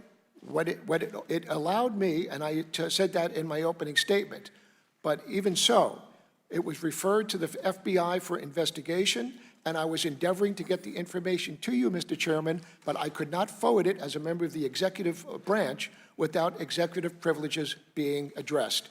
And I feel that the White House counsel was doing the best that they could in order to get that, and it took longer than I would have liked, that's for sure, but that came to a conclusion yesterday with the release of the transcripts, and because the transcripts were released, then no longer was there a situation of executive privilege, and I was then free to send both the Inspector General's cover letter and the complaint to you. Dr. But there's Wenstrup. no time was there any intent on my part, sir, ever, to withhold the information from you as the chair, this committee, or the Senate Intelligence Committee. Director, I wish I had the confidence of knowing that but for this hearing, but for the deadline that we were forced to set with this hearing, that we would have been provided that complaint. But I don't know that we would have ever seen that complaint. Dr. Wenstrup. Thank you, Mr. Chairman, and I thank you, Mr. McGuire, for being here today. You know, I think it's a shame that we started off this hearing with fictional remarks, the implication of a conversation that took place between a president and a foreign leader, putting words into it that did not exist, that are not in the transcript. And I will contend that those were intentionally not clear, and the chairman described it as parody, and I don't believe that this is the time or the place for parody when we are trying to seek facts. Nor do those that were involved with the conversation agree with the parody that the chairman gave us. And unfortunately today, many innocent Americans are going to turn on their TV, and the media is only going to show that section of what the chairman had to say. But I'm also glad to know that many Americans have seen this movie too many times, and they're tired of it. But let me get to some questions, sir, if I can. Let's go to the word credible. Credible does not mean proven true or factual. Would that be correct in this situation? I find no fault in your logic, Congressman. Okay, so, you know, the interpretation, it was credible, but also, was that decision made by the IG before seeing the transcript of the conversation? I believe that the IG conducted to his best of his ability the investigation, and he found to his ability that based on the evidence and discussing it with the whistleblower, that he thought that, in fact, it was credible. But the IG didn't necessarily have the transcript of the conversation? He did not. No, he did not. Okay, that's my question. So to another point, you know, one of the issues that arose out of the Russia investigation last Congress was a question over the latitude provided to the U.S. president to conduct foreign affairs. In 2017, I asked then CIA Director Brennan how he viewed statements made by President Obama to Russian President Medvedev regarding having more flexibility to negotiate after his 2012 election. And President Medvedev replied that he would transmit the information to Vladimir and that Medvedev stood with President Obama. That was in an open hearing. Director Brennan wouldn't entertain my question and insisted on not answering due to the fact that the conversation was between the heads of government. That's what he said. He further claimed he was avoiding getting involved in political partisan issues, which brings me to a similar question related to this whistleblower complaint. One, you said this executive privilege is unwaverable, and I think that's kind of consistent with CIA Director Brennan was implying. Congressman, only the White House and the president can waive executive privilege. The president exerts executive privilege, and only the White House and the president can waive that. So, Director Brennan gave me the impression then that that was like, that's the rule, that's the law, so I'm going to have to go with that. But do you believe the president's entitled to withhold his or her communications from Congress if the conversation is used in a whistleblower case? I think that the president, when he conducts diplomacy and deals with foreign heads of state, he has every right to be able to have that information be held within the White House and the executive branch. And if yesterday, I think the transmission of the call is unprecedented, and it's also, I think that other future leaders, when they interact with our head of state, might be more cautious in what they say and reduce the interaction that they have with the president because of that release. So we may need to change our process here because I guess if a decision regarding executive privilege, maybe it should be made prior to submitting the communication to Congress. Well, either that, I believe that this committee wrote the law, and based on what we're doing today, you know, perhaps it needs to be relooked. I don't know. I leave that to the legislative branch. So also, if we may need to change process. You know, the 14 days, that might be kind of tough to adhere to. So I think maybe this is a special circumstance, unprecedented. Maybe there should be some leeway in the time frame instead of the narrow 14 days. And I don't know if you know, did you feel or did the IG ever say that they felt rushed to making a decision because of the 14-day process? No, Congressman, I believe that he's a very experienced Inspector General. He's used to dealing with the 14-day process, and when you work under a timeline like that, he worked with his staff, and I think endeavored to the extent, because he was following the statute as he believed it was written. So I would think that any prudent lawyer would like to have more time to be able to collect the facts and do other things. But Michael Atkinson was under the 14-day timeline, and he did the best of his ability to comply with that. Did you feel rushed in any way, sir? I did not. Thank you. I yield back. Thank you, Congressman. Ms. Spear. Thank you, Mr. Chairman, and thank you, Director McGuire, for your extraordinarily long service to our country. At any point during this process, did you personally threaten to resign if the complaint was not provided to the committee? No, Congressman, I did not, and I know that that story has appeared quite a bit, and I issued a statement yesterday. All right, thank you. When you read the complaint, were you shocked at all by what you read? Congresswoman, excuse me. As I said, I had a lot of life experience.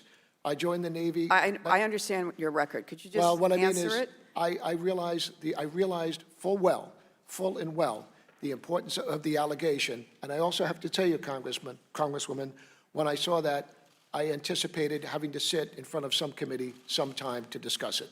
All right. The complaint refers to what happened after the July 25th conversation between the Ukraine president and the President of the United States. And the White House lawyers ordered other staff to move the transcript from its typical repository to a more secure location in order to lock down, and that was the term used in the complaint, all records of the phone call. Did that reaction to the transcript seem to you like a recognition within the White House that the call was completely improper? Congresswoman, I have no firsthand knowledge of that. All I have is the knowledge that the whistleblower alleges in his allegation, the whistleblower complaint. I don't know whether, in fact, that is true or not. My only knowledge and situation awareness of that is from the whistleblower's letter. So knowing that the whistleblower appeared to be credible based on the evaluation by the Inspector General, and knowing that that effort was undertaken by the White House to cover it up, why would you then, as your first action outside of the intelligence community, go directly to the White House, to the very entity that was being scrutinized and complained about in the complaint? Why would you go there to ask their advice as to what you should do? Congresswoman, the allegation that is made by the whistleblower is secondhand information, not known to him or her firsthand. Except, Mr. McGuire, it was determined to be credible. There was an investigation done by the Inspector General. Let me go on to another issue. President Trump, over the weekend, tweeted, "It appears that an American spy in one of our intelligence agencies may have been spying on our own president." Do you believe that the whistleblower was spying on one of our intelligence agencies or spying on the president? As I said several times so far this morning, I believe that the whistleblower complied with the law and did everything that they thought, he or she thought, was responsible under the Intelligence Community Whistleblower Protection Act. But you did not speak out to protect the whistleblower, did you? Congresswoman, I spoke Yes or out. no, sir? I did, yes. I did within my own workforce. I thought that there was enough stuff that was appearing out in the press that was erroneous, that was absolutely incorrect, and I didn't think that I needed to respond to every single statement that was out there that was incorrect. So what I did is, my All right, thank loyalty is you. to my workforce. I addressed appreciate that. concern. Thank Yes, you. ma'am. The president on Monday said, also, who is this so-called whistleblower? Who knows the correct facts? Is he on our country's side? Do you believe the whistleblower is on our country's side?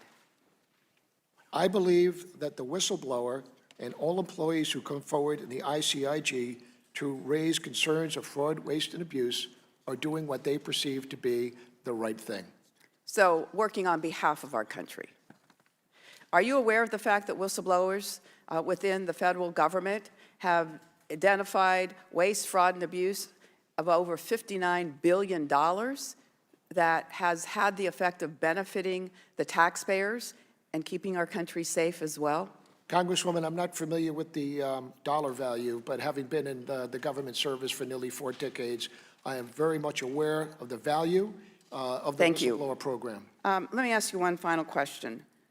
Did the President of the United States ask you to find out the identity of the whistleblower? I can say, although I would not normally discuss my conversations with the President, I can tell you emphatically, no. Has anyone else within the White House or the Department of Justice asked you?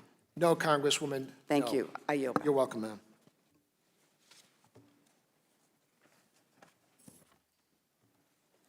Mr. Stewart. Mr. McGuire, thank you for being here today.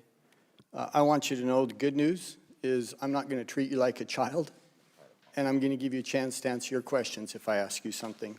I want to thank you for your service, and I'd like you to remind me, you said it earlier, how many years of service, military service do you have? I have 36 years of service in the United States Navy, 34 of those as a Navy SEAL. Okay, that's great. 36 years, 34 years as a Navy SEAL. I had a mere 14 years as an Air Force pilot. I proudly wear these Air Force wings. These are actually my father's Air Force wings. He served in the military as well, as had 5 of his sons. And for someone who hasn't served in the military, I don't think they realize how deeply offensive it is to have your honor and your integrity questioned. Some on this committee have done exactly that. They've accused you of breaking the law, and I'm going to read just one part of many that I could from the chairman. This raises grave concerns that your office, together with the Department of Justice and possibly the White House, have engaged in unlawful effort to protect the president. And there's others that I could read, as they have sought, I believe, to destroy your character. So I'm going to give you the opportunity to answer very clearly. Are you motivated by politics in your work or your professional behavior? Excuse me, sir, I'm sorry. Are you motivated by politics in your work or your professional behavior? No, Congressman, Okay, not at all. I'm just going to leave it there. I am not. Okay. I am not political. I am not partisan.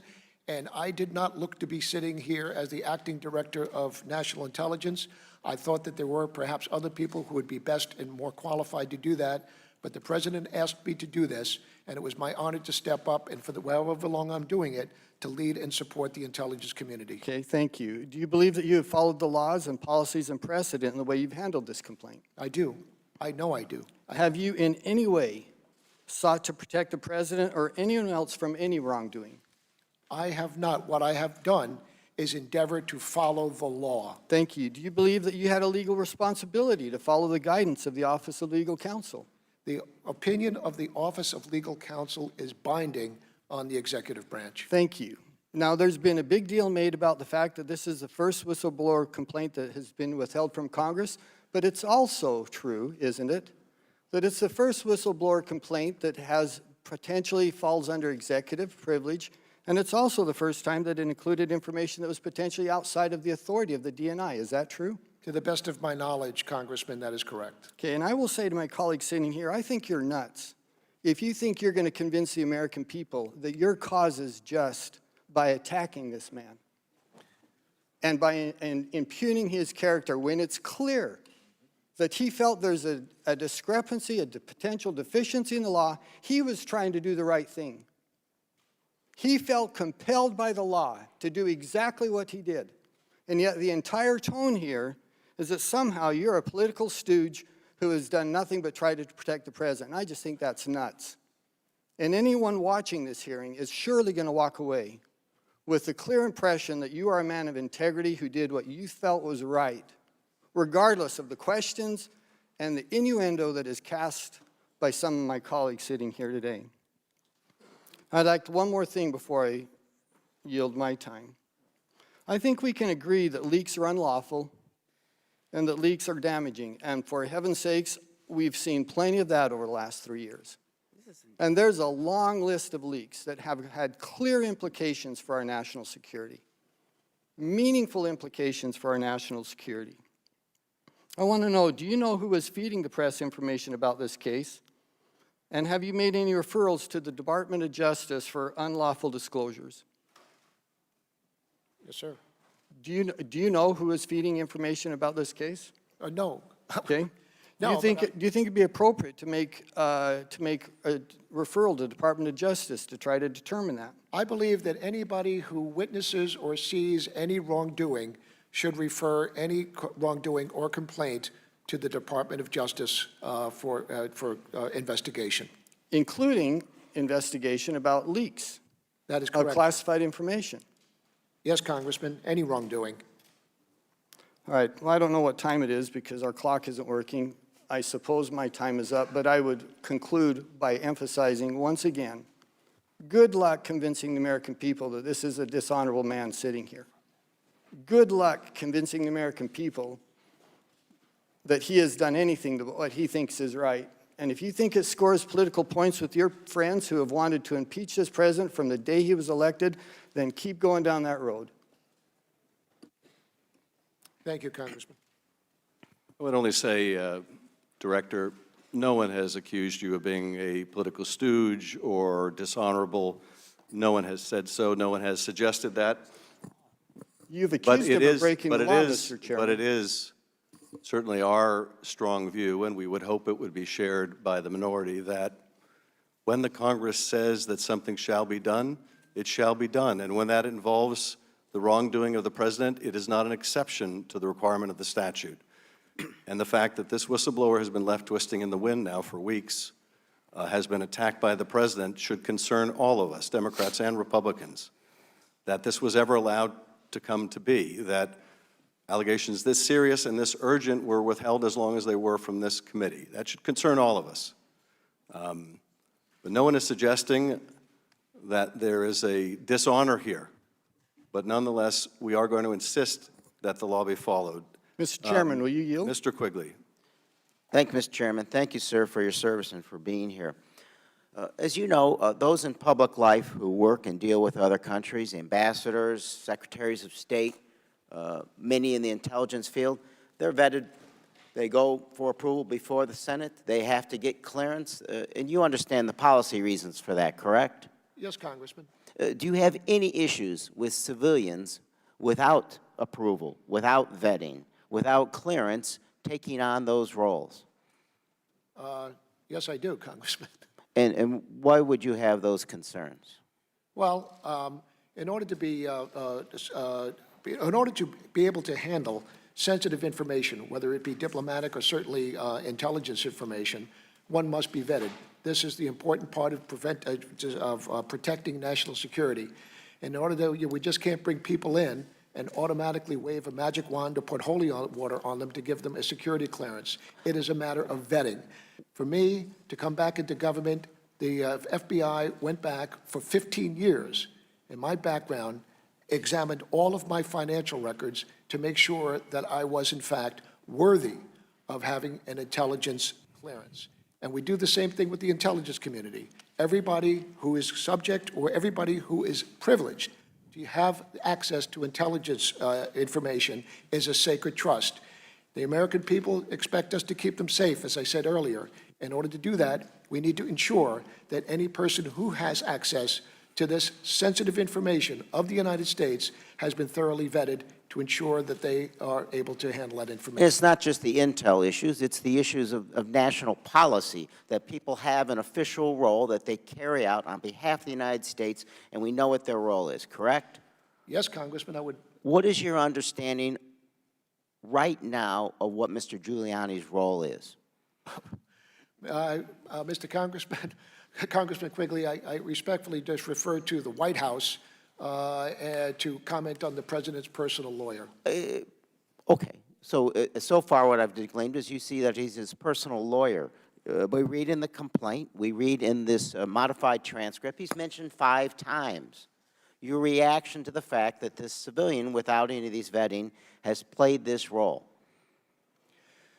No, sir. All I'm saying is that I know what the allegations are. I'm not saying that the allegations are true, and that's where the committee. Well, I don't think there's any question the credibility of the complaint that's in the transcript. The president mentions and speaks highly of Mr. Giuliani, a highly respected man. He was the mayor of New York, a great mayor. I would like him to call you. I will ask him to call you along with the Attorney General.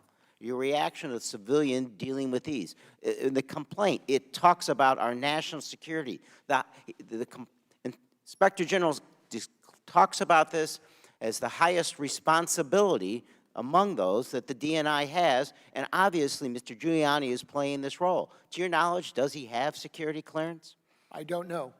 Congressman Quigley, I'm neither aware or unaware whether or not Mr. Giuliani has a security clearance. Before this all happened, were you aware of his role or understanding what his role was, doing what you do? Congressman Quigley, my only knowledge of what Mr. Giuliani does, I have to be honest with you, I get from TV and from the news media. I am not aware of what he does, in fact, for the president.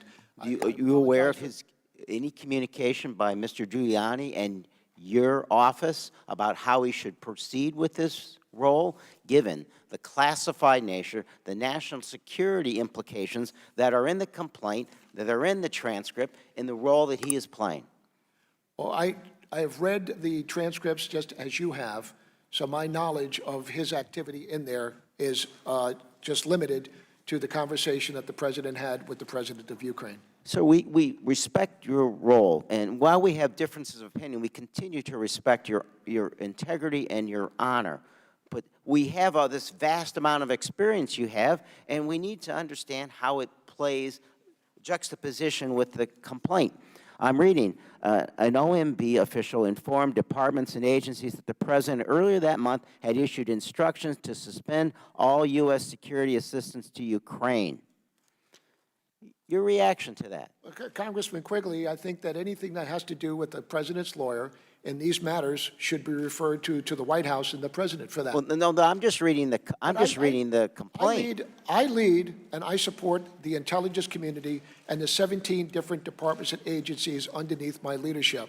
I do not lead the president, and I have no authority or responsibility over the White House.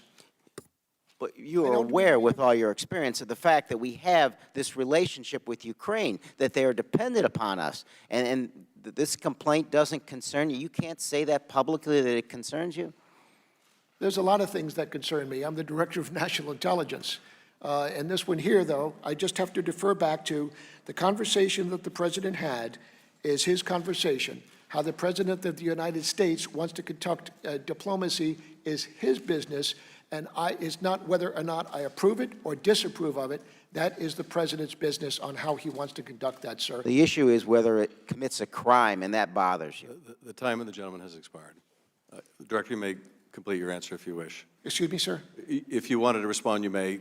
No, I'm fine. Thank you, Chairman. Ms. Stefanik. Thank you, Mr. McGuire. Thank you for being here. We appreciate your life of public service. My question relates to prior to the transmission on August 26th from the IG to the DNI, were there any conversations that you had with the IG prior to August 26th related to this matter? Congresswoman, there's been a lot that's happened in the last several weeks. As far as the timeline is concerned, I think that I'd like to take that and get back to you and give you a full chronology, if I may, on the actual timeline of events. That will be very helpful to this committee in terms of if there were any preliminary conversations, what was discussed, and if there was any action taken as a result of those conversations. I want to turn to the complaint itself, which is made public for the American public to read. And let me preface this by saying that I greatly appreciate your statement that you believe the whistleblower is operating in good faith. I think that's very important for Americans to hear. But on page 1, and I'm not going to improvise for parody purposes like the chairman of this committee did, I'm going to quote it directly. On page 1, the complaint reads, quote, "I was not a direct witness to most of the events described." This seems like a very important line to look into, and I think the American public will have questions in particular about that line. So my question to you is, for the record, did the IG fully investigate the allegations into this complaint at this time? Has the IG fully investigated the allegations in this complaint? As I said earlier, Congresswoman, I believe that the Intelligence Community Inspector General did a thorough investigation with the 14-day time frame that he had, and under that timeline, to the best of his ability, made the determination that it was both credible and urgent. I have no reason to doubt that Michael Atkinson did anything but his job. Sure. So when you talk about a full investigation, were the veracity of the allegations in the complaint looked into? There were many references to White House officials. Do you know if the IG spoke with those White House officials? Do you know if he investigated, again, the truthfulness of these allegations? Or was it a preliminary investigation? Congresswoman, I'd have to defer to the IG to respond to you on that. But all I do know, although I do not know the identity of the whistleblower, I do know that Michael Atkinson had, in fact, discussed this with the whistleblower and found his complaint to be credible. As far as who else he spoke with, I am unaware of what went on in Michael Atkinson's investigation into this matter. So as of today, the only individual that we know the IG spoke with is the complainant, is the author and the whistleblower. No, Congresswoman, what I'm saying is I am unaware who else Michael Atkinson may have spoken to. I'm just unfamiliar with his investigative process and everybody that he spoke to in this regard. Thank you for the answer on the record. Again, for the American public, they're going to have many questions as they read this complaint today. And because on page 1 it says no direct knowledge, I think it's very important that we that we have questions answered for individuals that do have direct knowledge. And with that, I yield back. Thank you, Congressman. Mr. Swalwell. Thank you. Mr. McGuire, do you agree that the definition of a cover-up is an attempt to prevent people from discovering a crime? I'd say that's close. I mean, I'm sure there's others one, but I don't disagree with that, sir. And in the whistleblower's complaint, the whistleblower alleges that immediately after the president's call with the president of Ukraine on July 25, White House lawyers moved quickly to direct White House officials to move electronic transcripts from one computer system where it was normally stored to a secret classified information system. Is that right? Congresswoman, excuse me, sir, I apologize. Congressman, is that what was alleged in the whistleblower complaint? Congressman, yes or no? Sir, all I know is that is the allegation. Is that what, I'm asking you that. That's what's alleged. That's the allegation. And you read that allegation, and the first people that you go to after you read that allegation are the White House lawyers who are telling the White House officials who see this transcript and move it into a secret compartmentalized system. Those are the first people you go to. Well, let's say a couple of things. Is that yes or no? Yes, but okay, also, I'm gonna keep going here. So you get this complaint. Inspector General says urgent, credible. You have no wiggle room to not go to Congress, and instead you send your concern to the subject of the complaint, the White House. So did the White House tell you after you sent your concern about privilege, did they tell you to go to the Department of Justice next? my team, my counsel, in consultation with the Intelligence Community Inspector General, went to the Office of Legal Counsel. So, and we were not directed to do that. And Mr. McGuire, you said that this did not involve ongoing intelligence activities. However, the whistleblower says that this is not the first time that the president's transcripts with foreign leaders were improperly moved to an intelligence community code word system. Is that a part of the allegation?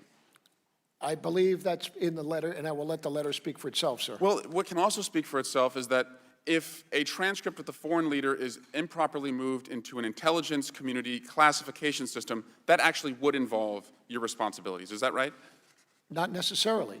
That is, it is not underneath my authority and responsibility. And once again, this is an allegation that has been made, does not necessarily mean that that is a true statement. And the allegation was determined to be urgent and credible by the Inspector General. Is that right? Yes, it was. So, would you also want to know, though, considering that you are the Director of National Intelligence and transcripts are being moved into a secret intelligence system, whether other transcripts, perhaps maybe the president's phone calls with Vladimir Putin, with MBS of Saudi Arabia, or Erdogan of Turkey, or Kim Jong-un, would you want to know if those are also being improperly moved because the president is trying to cover up something? Congressman, how the White House, the office of the executive office of the president, and the National Security Council conduct their business is their business. Well, it's actually your business to protect America's secrets, is that right? It's all of ours, this committee as well. And if there's cover-up activity because the president is working improperly with a foreign government, that could compromise America's secrets, is that right? Congressman, there is an allegation of a cover-up. I'm sure an investigation, and before this committee, might lend credence or just prove that. But right now, all we have is an allegation for secondhand information from a whistleblower. I have no knowledge on whether or not that is true and accurate statement. The Department of Justice opinion you relied upon said that you are not responsible for preventing foreign election interference. Is that right? That was in the opinion. What the Office of Legal Counsel did was over 11 pages render an opinion defining and explaining their justification for it not complying with urgent concern. Are you responsible for preventing election interference? Election interference. By a foreign government? Congressman, election interference. I hope you know this answer is yes or no. Are you responsible for preventing election interference? My election interference is Boy, top priority. I really hope you know the answer to this priority in question. the intelligence community. Is it your priority, though? Yes, it is. Okay, so this complaint also alleges a shakedown with a foreign government by the United States president involving a rogue actor, as Mr. Quigley pointed out, who has no clearance, no authority under the United States, and an effort by the White House to move the transcript of this call to a secret system. Is that right? That's at least what's alleged. Congressman, I believe that election security is my most fundamental priority. However, this complaint focused on a conversation by the president with another foreign leader, not election security. I yield back. Thank you. Thank you, Congressman.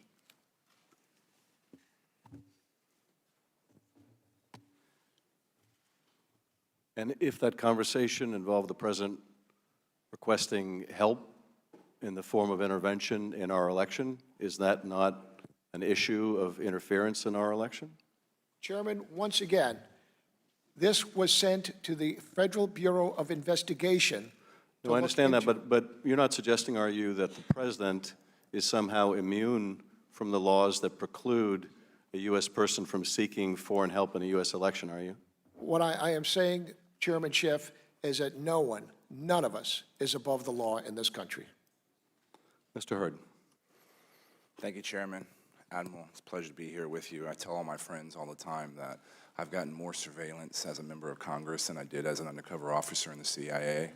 And I think you've gotten more arrows shot at you, since you've been DNI than you did in your almost 4 decades on the battlefield. A specific question, the letter that's contained in the whistleblower package is actually dated August 12th, and I recognize this may be a better question to be asking the ICIG. That letter is dated August 12th, and it's to the chairman of the Senate Select Committee on Intelligence and to the chairman of this committee. Do you know if the whistleblower provided that letter to those 2 chairmen concurrently with the ICIG? No, Congressman. As I said earlier, I believe that the whistleblower and the ICIG acted in good faith and followed the law every step of the way. Good copy. We've talked about the way the law on the whistleblower statute says you shall share if it's decided to be an urgent concern. However, best practices has always been to share regardless of whether that urgent concern. Do you see any reason, negative impact on the intelligence community if that legislation was changed to say all whistleblower complaints should be shared with the committees? That's correct. And in addition to that, Congressman, I mean, let's just say the allegation was made against a member of this committee. Members of this committee, although you are on the Intelligence Committee, are not members of the intelligence community. And as the DNI, I have no authority or responsibility over this committee. But my question is, do you think that if every whistleblower complaint that was brought to the Intelligence Community Inspector General was always shared with this committee, would that have any impact on intelligence equities? And I ask that because I don't know why, when the statute was written, that it didn't say all should be shared rather than only urgent concern. And my question to you as the head of the intelligence community, do you think if we change that law, would it have impact on intelligence equities? I don't think that a law could be changed to cover all things that might possibly happen. I think we have a good law. I think it is well-written. However, as I said, Congressman, this is unprecedented, and this is a unique situation. Why this one is, this is why we're sitting here this morning. Sure, and I hope we're not in this position again. However, if we do find ourselves in this position again, I want to make sure that there's not any uncertainty in when information should be shared to this committee. Was the ODNI, or under you or under your predecessor, aware of an OMB decision to suspend Ukrainian aid, as was alleged in this complaint? As far as I am concerned personally, Congressman, no, I have no knowledge of that, and I am unaware if anybody within the ODNI is aware of that. I just don't know the answer to that. And again, I apologize for a lot of these legal questions that may be best directed at somebody else, but I feel like you have a perspective. When does OLC, Office of Legal Counsel, excuse me, guidance override laws passed by Congress? The Office of Legal Counsel does not override laws passed by Congress. What it does is it passes legal opinion for those of us who are in the executive branch. And the Office of Legal Counsel, legal opinion, is binding to everyone within the executive branch. Good copy. And I have two final questions, and I'm going to ask them together to give you the time to answer them both. What is your assessment of how intelligence operations in general are going to be impacted by this latest episode? And when I say episode, I'm referring to the media circus, the political circus, the technical issues that are related to this whistleblower revelation. You alluded to it in some of your previous questions, but I would like your assessment on how this could impact intelligence operations in the future. And I do believe this is your first time testifying to Congress in your position, right? And I would welcome in the end, I know this is a little off topic, what do you see are greatest challenges and threats to this country as the Director of National Intelligence? Well, let me answer the latter part of that. I think that the greatest challenge that we face is not necessarily, from a kinetic strike or with Russia or China or Iran or North Korea. I think the greatest challenge that we do have is to make sure that we maintain the integrity of our election system. We know right now, that there are foreign powers who are trying to get us to question the validity on whether or not our elections are valid. So first and foremost, I think that protecting the sanctity of our election within the United States, whether it be national, city, state, and local, is perhaps the most important job that we have with the intelligence community. Outside of that, we do face significant threats. I'd say number one is not necessarily kinetic, but cyber. This is a cyber world. We talk about whether or not the great competition is taking place with Russia and China, and we are, building ships and weapons to do that. But in my estimation, the great competition with these countries is taking place right now, and is doing that in the cyber realm. Admiral, my time is, I think, running out, Yes, but sir. the broader implications on intelligence operations of this current whistleblower situation. Well, I will tell you, in light of this, I clearly have a lot of work as the leader of this community to do, to reassure that, the intelligence community that, in fact, that I am totally committed to the whistleblower program. And I am absolutely, absolutely committed to protecting the anonymity of this individual, as well as making sure that Michael Atkinson, who is our ICIG, continues to be able to do his job unfettered. But I think that with that, I certainly have to be proactive in my communications with my team.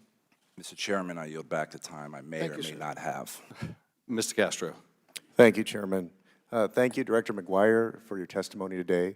I want to say thank you also to the whistleblower for having the courage and the bravery to come forward on behalf of the nation. Thank you to Mr. Atkinson, also the Inspector General, for his courage in coming forward to Congress. You mentioned that you believe that the whistleblower's report is credible, that the whistleblower is credible, that the whistleblower acted in good faith. You've had a chance now, as we have, and I believe the American people have, had an opportunity to review both the whistleblower complaint and the transcript that was released of the phone call between the President of the United States and the President of Ukraine. You've read both documents by now, haven't you? Yes, Congressman. Would you say that the whistleblower's complaint is remarkably consistent with the transcript that was released? I would say that the whistleblower's complaint is in alignment with what was released yesterday by the President. Okay, I want to read you a quick section of both to underscore exactly how accurate and consistent this complaint is. On page 2 of the whistleblower's complaint, the whistleblower says, according to the White House officials who had direct knowledge of the call, the President pressured Mr. Zelensky to, and then there's a few bullet points. The first one says, initiate or continue an investigation into the activities of former Vice President Joseph Biden and his son Hunter Biden. Then the third bullet point, meet or speak with two people the President named explicitly as his personal envoys on these matters, Mr. Giuliani and Attorney General Barr, to whom the President referred multiple times in tandem. In the transcript that was released on page 4 of the first paragraph, into what looks like the third sentence, President Trump says, the former ambassador from the United States, the woman, was bad news, and the people she was dealing with in the Ukraine were bad news, so I just want to let you know that. The other thing, there's a lot of talk about Biden's son, that Biden stopped the prosecution, and a lot of people want to find out about that, so whatever you can do with the Attorney General would be great. Biden went around bragging that he stopped the prosecution, etc. Do you have reason to doubt what the whistleblower has brought forward? Getting back into Michael Atkinson's determination on whether or not it was credible or urgent concern, as the DNI, it is not my place to ensure that it is credible. That is the ICIG's job as the inspector. He has determined that it is credible. My only trouble was that, in fact, it involved someone who is not in the intelligence community or in an organization under which I have authority and responsibility. Outside of that— But Director McGuire, you agree that it involved intelligence matters, it involved an issue of election interference, it involved an investigation of U.S. persons, including a former vice president. If you had knowledge, or the CIA had knowledge, that a government was going to investigate or drum up an investigation against a former vice president, would that not that wouldn't qualify as an intelligence matter? Would that qualify as an intelligence matter, yes or no? Well, I don't mean to say that's kind of a hypothetical question, sir. No, I don't think it's hypothetical. well, That's exactly what's in the transcript. That's what he's asking for. What the complaint, But that's what the President is asking the President of Ukraine to do. He's asking the President of Ukraine to investigate a former Vice President of the United States. Does that qualify as an intelligence matter that the CIA would want to know? the conversation was by the President to the President of Ukraine, as you know, and it is his, I am not— But Mr. McGuire, I understand, but that cannot be an ultimate shield against transparency. It can't be an ultimate shield against accountability. The President is not above the law. One thing that you haven't told us is if your office or if the Inspector General is not able to investigate, then who is able to investigate? Congressman Castro, once again, sir, as I mentioned several times so far, although it did not come to the committee, the complaint was referred to the Judicial Department for criminal investigation. This was not swept under the rug. I have one more question for you.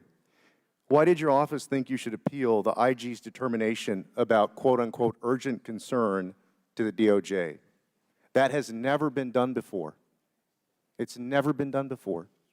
This is unprecedented in that in the past that there has never been a matter that the Inspector General has investigated that did not involve a member of the intelligence community or an organization that the Director of National Intelligence— One last point I would make with respect to, you keep saying the President is not part of the intelligence community. I believe he is. The President, you agree, has the ability to declassify any single intelligence document. Do you agree that's true? The President has original classification authority. Then how is that person outside of the intelligence community? Excuse me. He is the President of the United States above the entire executive branch. Thank you. Thank you, Congressman. Mr. Radcliffe. Thank you, Chairman. Admiral, good to see you. Good to see you again, sir. You served in the Navy 36 years. You commanded SEAL Team 2, and you retired as Vice Admiral of the Navy, correct? That's correct, Congressman. All right. And despite the fact that after that service, you became acting DNI 23 days after the Trump-Zelensky call and 4 days after the whistleblower made his or her complaint, you were subpoenaed before this committee after being publicly accused of committing a crime, correct? Yes, Congressman. Chairman Schiff wrote a letter on September 13th accusing you of being part of a, quote, unlawful cover-up, and then the Speaker of the House took it one step further. She went on national TV and said not once but twice that you broke the law, that you committed a crime. She said the acting director of national intelligence blocked him, meaning the ICIG, from disclosing the whistleblower complaint. This is a violation of the law.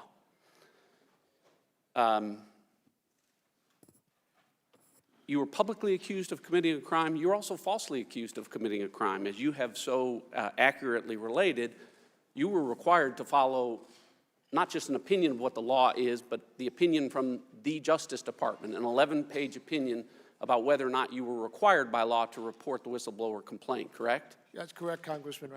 And that opinion says, the question is whether such a complaint falls within the statutory definition of urgent concern that the law requires the DNI to forward to the Intelligence Committee. We conclude that it does not. Did I read that accurately? Yes. I better have, right? That's an opinion not from Bill Barr. That's an opinion from the Department of Justice ethics lawyers, not political appointees, but career officials that serve Republicans and Democrats, the ethics lawyers at the Department of Justice that determined that you did follow the law. So you were publicly accused, you were also falsely accused, and yet here today, I haven't heard anything close to an apology for that. Welcome to the House of Representatives with Democrats in charge. Let me turn to the matter that we're here for. A lot of talk about this whistleblower complaint. The question is, at this point, given what we have, why all the focus on this whistleblower?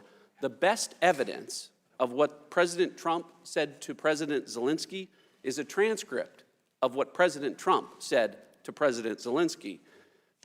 I'm not casting aspersions on the whistleblower's good faith or their intent, but a secondhand account of something someone didn't hear isn't as good as the best evidence of what was actually said. And to that point, despite good faith, the whistleblower is in fact wrong in numerous respects. And I know everyone's not going to have time to read the whistleblower's complaint, but the whistleblower says that I am deeply concerned, talking about the president, that there was a serious or flagrant problem, abuse, or violation of the law. The whistleblower then goes on to say, I was not a direct witness to the events described. However, I found my colleagues' accounts of this to be credible. And then talking about those accounts of which this whistleblower complaint is based on, the whistleblower tells us the officials that I spoke with told me, and I was told that, and I learned from multiple U.S. officials that, and White House officials told me that, and I also learned from multiple U.S. officials that. In other words, all of this is secondhand information. None of it is firsthand information. The whistleblower then goes on to cite additional sources besides those secondhand information. Those sources happen to include mainstream media. The sources that the whistleblower bases his complaints on include the Washington Post, the New York Times, Politico, The Hill, Bloomberg, ABC News, and others. In other words, much like the Steele dossier, the allegations in the whistleblower's complaints are based on third-hand mainstream media sources rather than first-hand information. The whistleblower also appears to allege crimes not just against the president, but says with regard to this scheme to solicit interference from a foreign country in the 2020 election that, quote, the president's personal lawyer, Mr. Rudolph Giuliani, is a central figure in this effort, and Attorney General Barr appears to be involved as well. But buried in a footnote, a couple of pages later, the whistleblower admits, I do not know the extent to which, if at all, Mr. Giuliani is directly coordinating his efforts on the Ukraine with Attorney General Barr. Attorney General does know because he issued a statement yesterday saying there was no involvement. My point in all of this is, again, the transcript is the best evidence of what we have, and so that the American people are very clear what that transcript relates is legal communications. The United States is allowed to solicit help from a foreign government in an ongoing criminal investigation, which is exactly what President Trump did in that conversation. So if the Democrats are intent on impeaching the president for lawful conduct, then be my guest. I yield back. Thank you, Congressman Ratcliffe. Mr. Heck. Thank you, Mr. Chairman. Director, thank you for being here, sir. Thank you very much for your service. I want to step back a little bit and kind of put into perspective, I think, what's at stake here. Obviously, yesterday, the White House released the transcript of that July 25th conversation between President Trump and President Zelensky. And we now know that this phone call was indeed a part of the whistleblower complaint. Yesterday, the chair at a press conference characterized the president's conversation in that call as a shakedown of the Ukrainian leader. He was not suggesting that it was a shakedown for either information or money, but instead it was a shakedown for help to win a presidential election, which is coming up next year. So now let's fast rewind to May 7th of this year, when FBI Director Christopher Wray testified before the United States Senate that, and I'm quoting now, any public official or member of any campaign should immediately report to the FBI any conversations with foreign actors about, quote, influencing or interfering with our election. Director Wray is, of course, the top cop in the United States of America. You agree with Director Wray, do you not, sir? Congressman Heck, I do not disagree with Director Wray. And Is that the same thing as you agree with him, sir? Yes. Okay, Once thank again, you. Let me go on. It Fast was forward. It was referred to the FBI. Let me fast forward. Yes, sir. Was it referred to the FBI by the president who actually engaged in the conversation? No, it was not. Let me fast forward to June 13th, when, that's 5 weeks in advance of that, when the chair of the Federal Elections Commission made the following statement. Follow me, please. Let me make something 100% clear to the American public and anyone running for public office. It is illegal for any person to accept, solicit, or receive anything of value from a foreign national in connection with the U.S. election. This is not a novel concept. Election intervention from foreign governments has been considered unacceptable since the beginnings of our nation. Do you agree with the FEC chair, Weintraub, Mr. Director? I agree that our elections are sacred, and we any interference from an outside source is just not what we want to do. And to solicit or accept it is illegal. I don't know about that. I'm not a lawyer, sir. I don't mean to be evasive, but I can't. So you think it is okay for a public official to solicit, or it may be okay? You do not know the law in this regard. You think it may be okay for a candidate or an elected official to solicit foreign interference in our election? I cannot believe you're saying that. You're not really saying that, right? No, I'm not saying that, Congressman Heck, at all.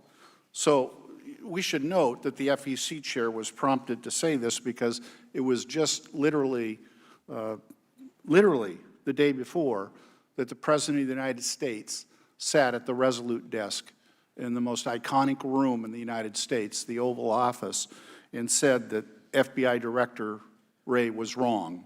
You're obviously disagreeing with that. He also said that he would consider accepting foreign help.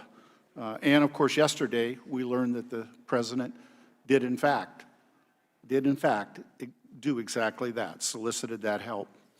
Director, whether it's this president or any president, do you believe it is okay for the President of the United States to pressure a foreign country into helping him or her win an election?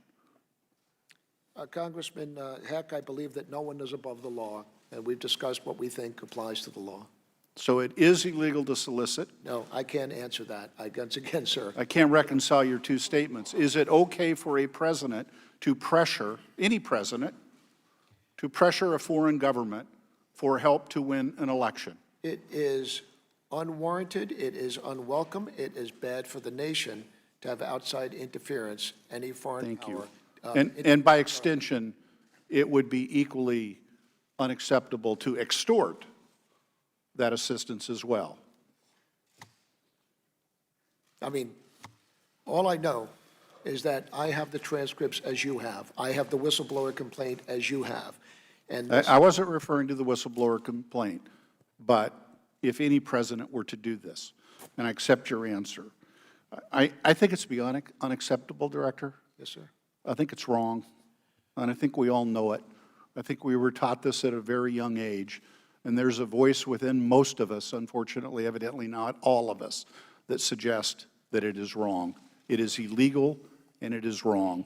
And I thank you, sir, and with that, I yield back. But Congressman, if I may just answer once again. I've run out of time, sir. Sir, no, you've got, oh, Director, you may answer. Thank you. Director, Go ahead. feel free to respond. Once again, it was referred to the Federal Bureau of Investigation. Not by the president. No, by this office.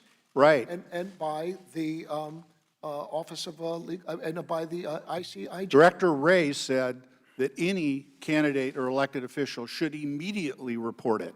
He didn't say that the Director of O&I should report it, although you should and you did, thank you, but the person involved did not do what Director Wray said should occur, period.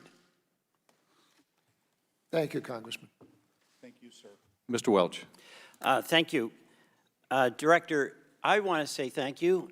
There's nobody in this room who can claim to have served their country longer and more valiantly than you. And I heard in your opening remarks that your family before you has been committed to this country, and I say thank you. Second, I appreciated your candor when, in your opening statement, you acknowledged that the whistleblower acted in good faith. And third, I appreciated your acknowledgement that the Inspector General also acted in good faith and according to his view of the law. And I want to say this. When you said you were in a unique position, that's an understatement.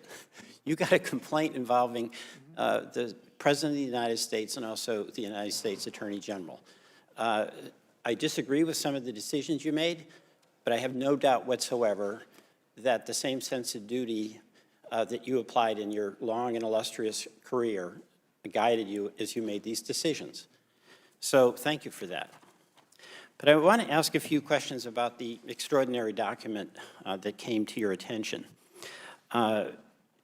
The DNI has jurisdiction over foreign interference in our elections, correct?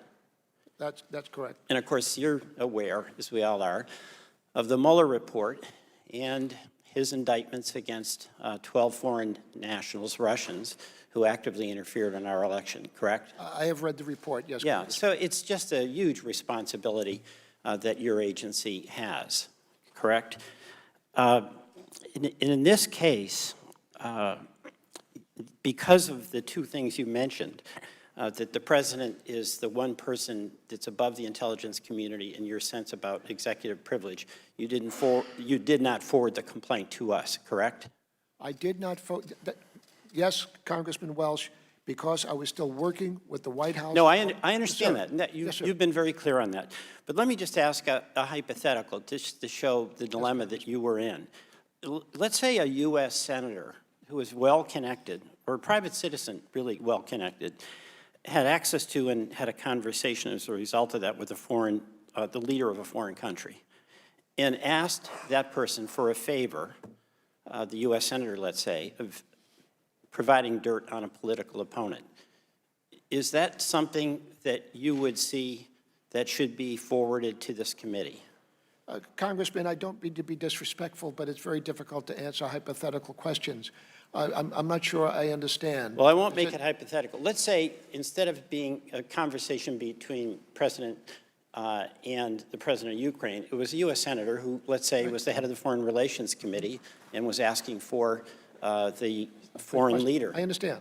So Yes, would sir. you forward that to our committee? Sir, that would not be, once again, I think I mentioned that a little bit early in our conversation, that the United States Senator is not a member of the intelligence community. And the Director of National Intelligence, does not have the authority and responsibility for the U.S. Senate.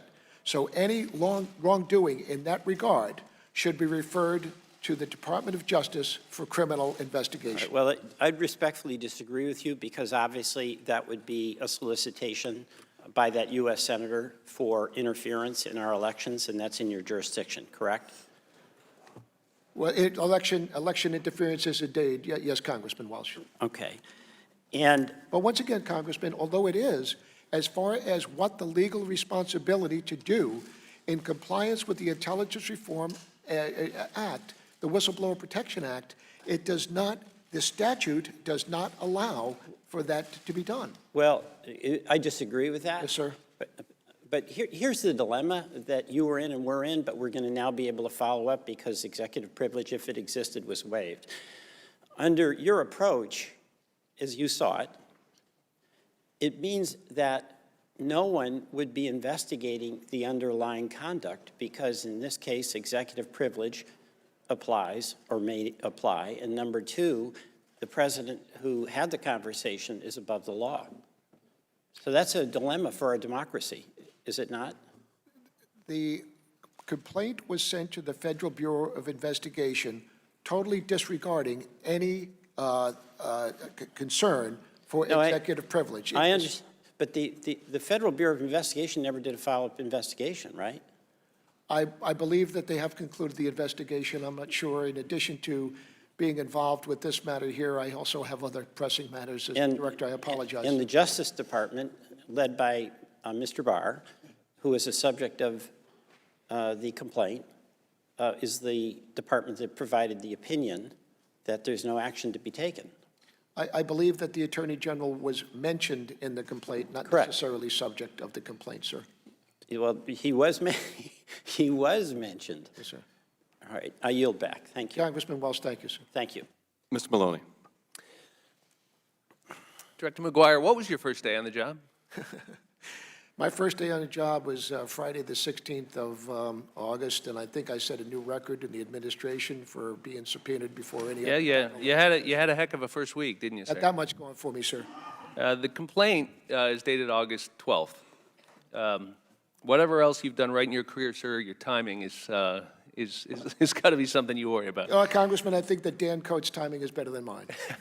Sir, look, there's been a lot of talk here today about the process. I just want to summarize a couple of things, if that's okay. Yes, sir. So you're in your first couple days on the job, sir, you're hit with this complaint.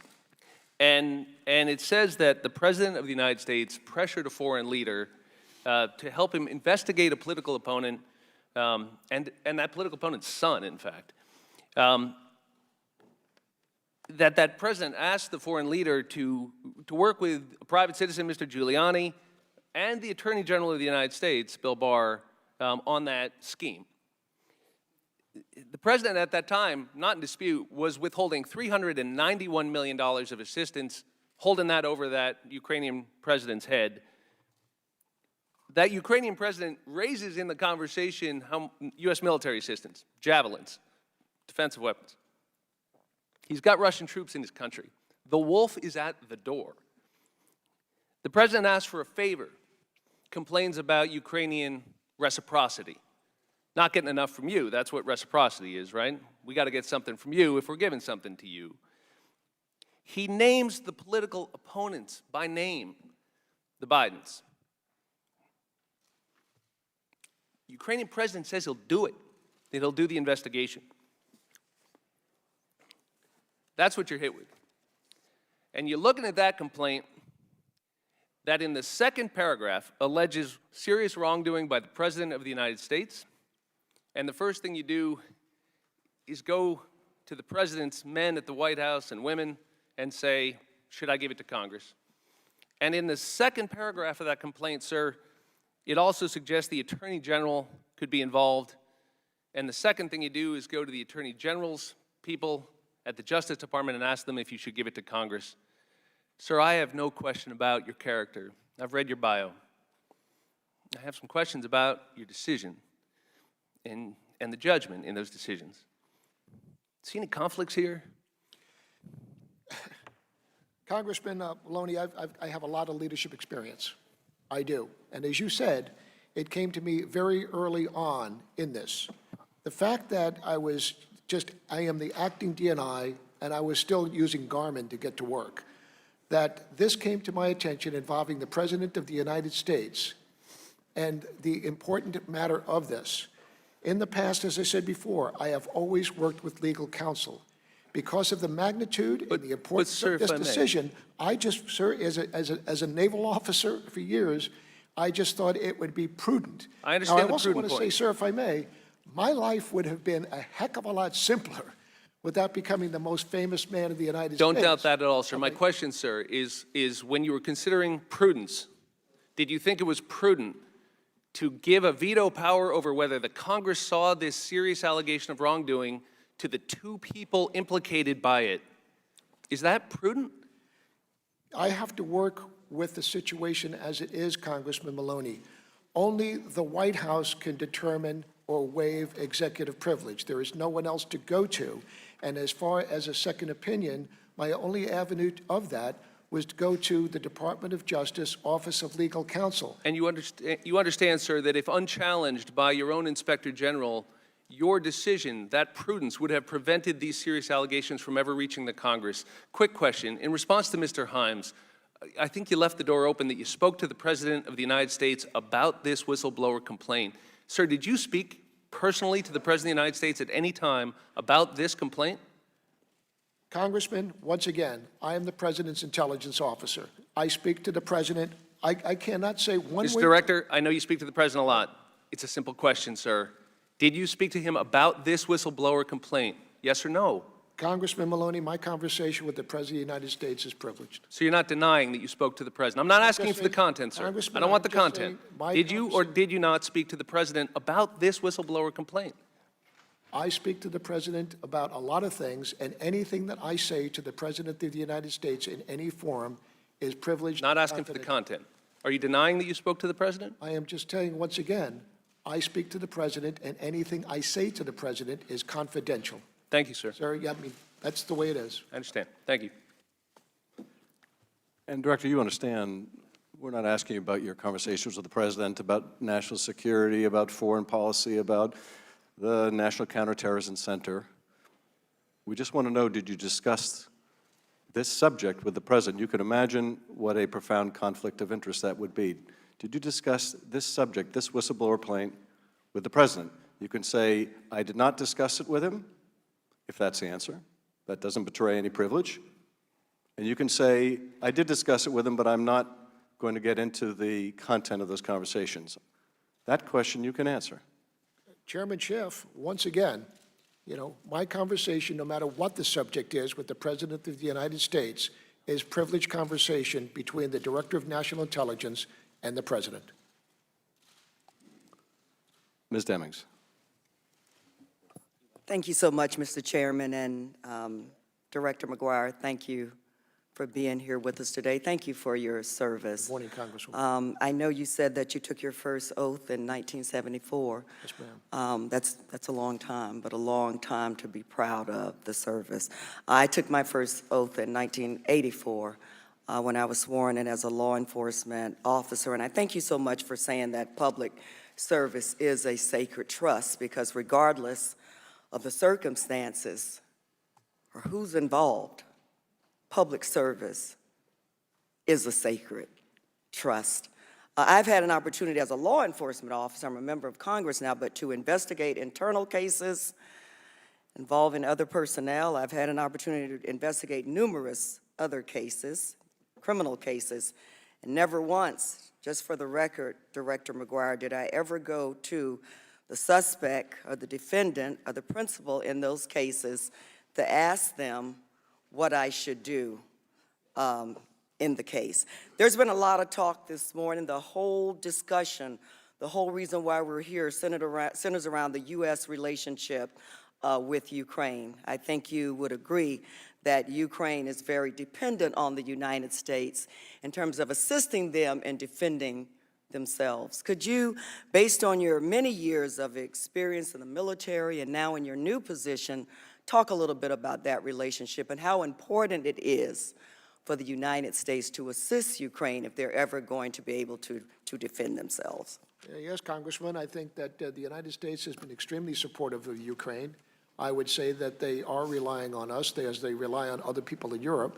And I would also say that the United States is probably paying more of their fair share for the support of Ukraine than the others.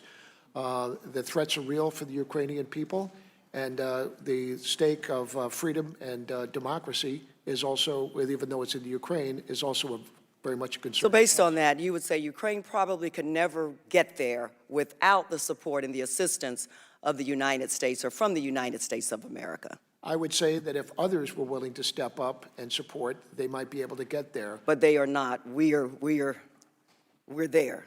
And so I think you've said it would be difficult for Ukraine to meet that goal of defending themselves without our support, correct? I would say it would be a challenge, yes, Congresswoman. This complaint outlines a scheme by the President of the United States, and I'm not really sure what to call Rudy Giuliani these days, what his role is. Maybe he's the new fixer, I'm not sure. But either way, it involves a scheme to coerce Ukraine, this country that you say is so very dependent on the United States to defend themselves, to coerce Ukraine into assisting the president's re-election efforts in 2020. In the report from your Inspector General, the memo that was sent to you, it says on July 18th, the Office of Management and Budget official informed the departments and agencies that the President earlier that month had issued instructions to suspend all U.S. security assistance to Ukraine. Neither OMB nor the NSC staff knew why this instruction had been issued. During interagency meetings on the 23rd of July and the 26th of July, OMB officials again stated explicitly that the instruction to suspend this assistance had come directly from the President, but they were still unaware of a policy rationale. So the 23rd, 26th, on the 18th, this issue first came up where the President was rescinding or suspending that assistance that you said Ukraine so desperately depends on. Director McGuire, we deal in what's reasonable here. And I believe your Inspector General included that in the report because this whole issue is about Ukraine's position, relationship with the United States, their dependency on the United States, and the President's efforts to coerce Ukraine into engaging in an illegal and improper investigation. Do you believe that's why your Inspector General added that about suspending their support to Ukraine? I think that Michael Atkinson found it to be credible, and he viewed that it was a matter of urgent concern to forward to this committee. Do you think it's reasonable for the American people and for this committee on both sides to believe that there is a correlation or a nexus between the President suspending the aid and the conversation that took place on the follow-up conversation? Yes, Congresswoman, that is the allegation that is made, and I did not have access to the transcripts. My only information was the ICIG's cover letter and the allegation, whistleblower allegation. The other information coming to light yesterday, as released by the President, changes things in different light. Mr. Chairman, may I just ask one more question? Without objection. My understanding is that the Inspector General is a career intelligence person. He's worked in the Department of Justice. He's received numerous awards for outstanding, exemplary performance. Did you have any reason to deny or not believe his conclusions in every area of this report that he was directly involved in? Congresswoman, Michael Atkinson is a valued and trusted colleague. I respect him tremendously. The question came down to, as we just over and over again, urgent concern and whether or not the intelligence community Whistleblower Protection Act, as written, allows me to forward it to this committee. That's where I got stuck, ma'am, and I'm sorry. Thank you, Director. Thank you, Congresswoman. Mr. Krishnamurthy. Mr. McGuire, thank you so much for your service to our country, and thank you for your patriotism. I want to ask you a couple questions about the time surrounding July 25th to the time that you came into office as DNI. As you know, the phone call between President Trump and the Ukrainian president happened on July 25th of this year, correct? I believe July 25th, I believe, sir. At least one of them happened on July 25th. At that time, the DNI was Dan Coates, and his deputy was Sue Gordon. As you know, the whistleblower claim was filed on August 12th of this year, and then you took office on August 16th, 4 days later. Yes, sir. Prior to taking your new job, or since, did you discuss the July 25th call or the whistleblower complaint with DNI Coates? I wouldn't have taken the job if I did. No, sir. And how about with Sue Gordon? No, not at all. I don't believe, to the best of my ability, I do not think that either Director Coates or our principal deputy, Sue Gordon, have any sense whatsoever about this whistleblower complaint or that Michael Atkinson had it. Before your current role, did you discuss Ukraine with President Trump? No, Congressman. I haven't discussed Ukraine with anybody. Let me put it to you that way. You haven't discussed Ukraine with anybody in your current role as the acting DNI? Well, as we intelligence reports, we've got about 190 countries out there, so whatever the President's daily brief is and matters that pertain to that. But as far as intelligence equities in that region right now, this has just not been something that has come to my attention in the 6 weeks that I've been the acting DNI.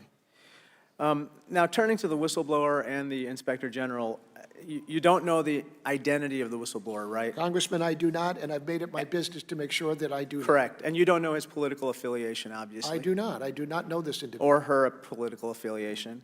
And of course, you believe that the whistleblower was operating in good faith. I do.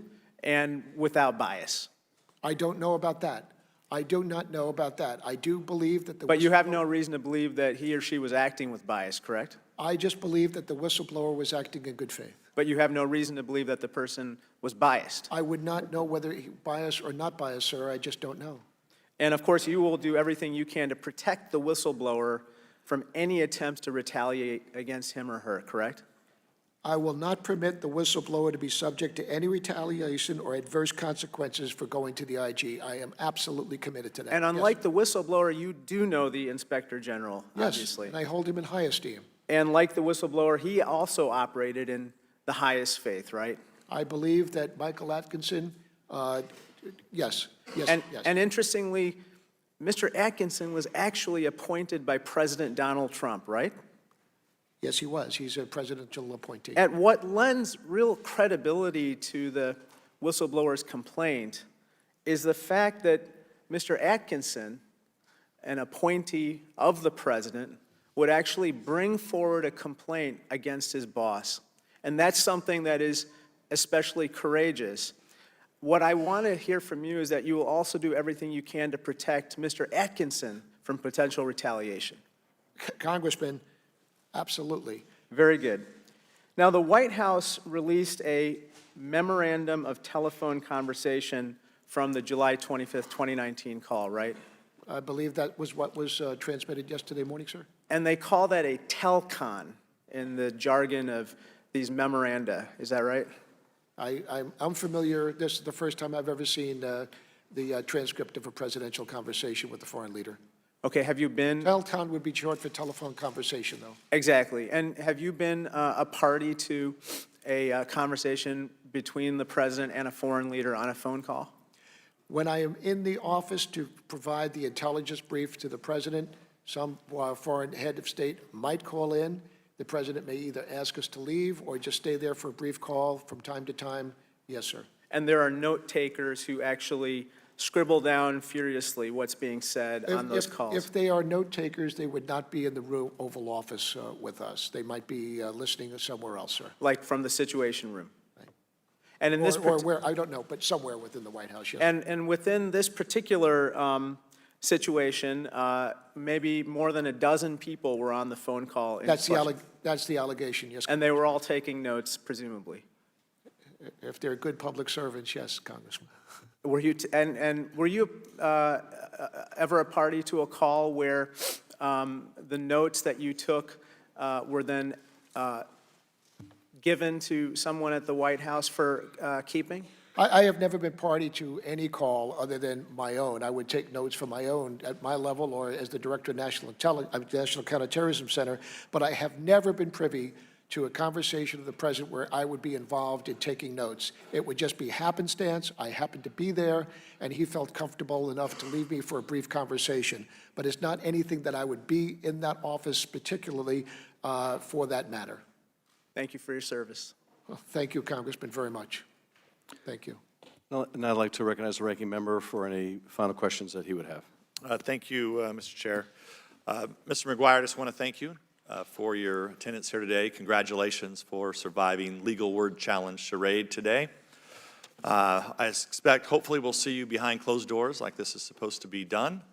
And I would just urge my colleagues on the other side of the aisle, if they would like to impeach the president, they need to go to the floor of the House and actually call for a vote. The Intelligence Committee is not an appropriate place to try articles of impeachment. So there is a process in the Constitution that I would advise you all follow. In the meantime, Director McGuire, I want to apologize to you for being accused of crimes that you have not committed. It's totally inappropriate behavior for anyone to accuse someone that served 4 decades like you. I hope you do not have to go through this any longer. And with that, I yield back the balance of my time. Thank you, Ranking Member. I appreciate it, sir. Director, I have a few more questions. Just to follow up, because I thought I heard you say a moment ago that you had no communication with the President on the subject of Ukraine. Did I understand you to say that? I have not particularly had any conversation with anyone on the subject of Ukraine that didn't deal with the matter that we have right now in regard to the whistleblower complaint. So not particularly with the Office of Legal Counsel as far as mentioning Ukraine or as far as the Justice Department. All I did was send the documents forward. The allegations are in there, and I just let the documents speak for themselves. So you're saying that you did not have any conversation on the subject of Ukraine that did not involve this complaint? That's correct, sir. I mean, I've been in the acting DNI for 6 weeks. I'm just trying to understand, because that is suggestive that you did have a conversation involving the complaint with the President. No. That is not what I said, sir. Okay. Director, you mentioned early on when we were on the subject of what the Inspector General was able to investigate or not investigate, whether the President is within the intelligence community or subject to the intelligence community. And by the way, the statute doesn't require that the subject of the complaint be within the intelligence community. It requires the whistleblower to be an employee or detailee. It doesn't require that the subject, the person complained of, be an employee of the intelligence community. But you have adopted an interpretation by the Justice Department that essentially says the President is above the Director, therefore the President is not subject to the jurisdiction of the Director, therefore it doesn't meet the definition of urgent concern, therefore the Inspector General is done. Inspector General can't investigate anymore. That's the Inspector General's reading of the Department opinion, that he is no longer allowed to investigate this. Is that your reading as well? Chairman, not necessarily the President, but the allegation has to relate to the funding, administration, and operation of an intelligence activity within the responsibility and the authority of the Director of National Intelligence. Okay, well, I'm just trying to get to whether the President is somehow beyond the reach of the law. No, sir, no person in this country is beyond the reach. Well, that's the way it should be, but I'm trying to figure out whether that's the way it is as a practical fact. The Inspector General believes that based on the opinion that you requested of the Department of Justice, he is no longer allowed to look into this because it doesn't meet the definition of an urgent concern because it involves the president. Is that your understanding of the department opinion as well, that the Inspector General no longer has jurisdiction to look into this? It is my understanding that both the Inspector General and I and my team are waiting for, we were waiting for the resolution of executive privilege to be determined. It is now no longer executive privilege. I'm not sure exactly what the statute has as far as what Michael can do, but we also are looking for a way. Now, if I did not send it forward, as you know, under urgent concern within the 7 days, then the statute would allow the whistleblower to come to you and still be protected. Director, But because it's not, we are accommodating. my point is this. The Department of Justice has said, because this doesn't meet the statutory definition, because this involves the president, the Inspector General has no jurisdiction to investigate. Now, if this Inspector General has no jurisdiction to investigate because the president is above the agency, no Inspector General has jurisdiction to investigate. That is the effect of that opinion, which, do you disagree? I believe that the opinion was based on the reading of the statute and whether or not the situation here is compliant and comes underneath the statute. The Office of Legal Counsel opinion was that based on the criteria that you're required to have in order to support this legal statute, it does not. And he also said that because of that, it is not a matter of the intelligence community. But once again, Yes, he said, well, however, you may go forward, and I have. That's the key issue, Director. Because it involves the president, it does not involve the intelligence community. That is the sum and substance. And the effect of that is the Inspector General has told us that he no longer has jurisdiction to investigate. And by the logic of that opinion, nor does any other Inspector General. Now, as you point out, this was referred to the Justice Department, was referred to the FBI and Justice Department. That department under Bill Barr, and with breathtaking speed, decided there's nothing to see here. It decided that we don't believe that this constitutes a violation of the campaign finance laws, and therefore we're not authorizing an investigation. The FBI is not authorized to investigate any of this. Any of this. So the IGs can't do it. According to the Department of Justice, the FBI can't do it because it doesn't meet their threshold that makes it worthy of investigation. So at this point, only this committee and this Congress is in a position to investigate. And I want to ask you, going to the whistleblower complaint, whether you believe these allegations are worthy of investigation. Whistleblower says, I have received information from multiple U.S. government officials that the President of the United States is using the power of his office to solicit interference from a foreign country in the 2020 U.S. election. You would agree that should be investigated, would you not? Chairman, the horse has left the barn. You have all of the information. You have the whistleblower complaint. You have the letter from the ICIG. You have the Office of Legal Counsel opinion. Yes, but and you have yes, we do. But would you agree that if there's a serious and credible, an investigation, that you agree there should be an investigation? I believe that it is a matter to be determined by the chair and this committee. Well, I'm asking you as a career military officer, someone who I greatly respect and I admire your service to the country. Do you believe if there is a credible allegation by a whistleblower, corroborated by apparently multiple U.S. government officials, that the President of the United States is using the power of his office to solicit interference from a foreign country in the 2020 election, do you believe that should be investigated? I don't believe it is corroborated by other folks. The whistleblower says that he spoke or she spoke to about a dozen other people. This is secondhand information. I'm not criticizing the whistleblower. Yes, but the Inspector General took those 2 weeks, as you well told us, to corroborate that information. Now, we don't know which, if any, of these officials the Inspector General spoke to, and found it credible. And you've told us that you have no reason to believe otherwise. Am I right? I had no reason to doubt a career Inspector General lawyer in his determination on whether or not it was credible. That is something for Michael to determine. And let me ask you this. The whistleblower also says over the past 4 months, more than half a dozen U.S. officials informed me of various facts related to this effort to seek foreign interference.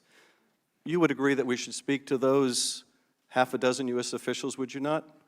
I think that you have all the material that the committee needs, and I think it's up to the committee how they think they need to proceed. Well, I'm asking your opinion. As the head of our intelligence agencies, do you think that we should talk to those other people and find out whether the whistleblower is right? My responsibility was to get you the whistleblower letter, the complaint, and the other information released. I have done my responsibility. That is on the shoulders of the legislative branch and this committee. Well, let me ask you this, Director. The whistleblower also says, I am also concerned that these actions pose risks to U.S. national security and undermine the U.S. government's efforts to deter and counter foreign interference in U.S. elections. You would agree, if there's a credible allegation along those lines, that we should investigate it? I agree that if there was election interference, the complaint was not about election interference. It was about a classified, confidential, diplomatic conversation involving election interference by the president, sought by the president. That doesn't take it out of the realm of seeking foreign assistance. It makes it all the more pernicious. Wouldn't you agree?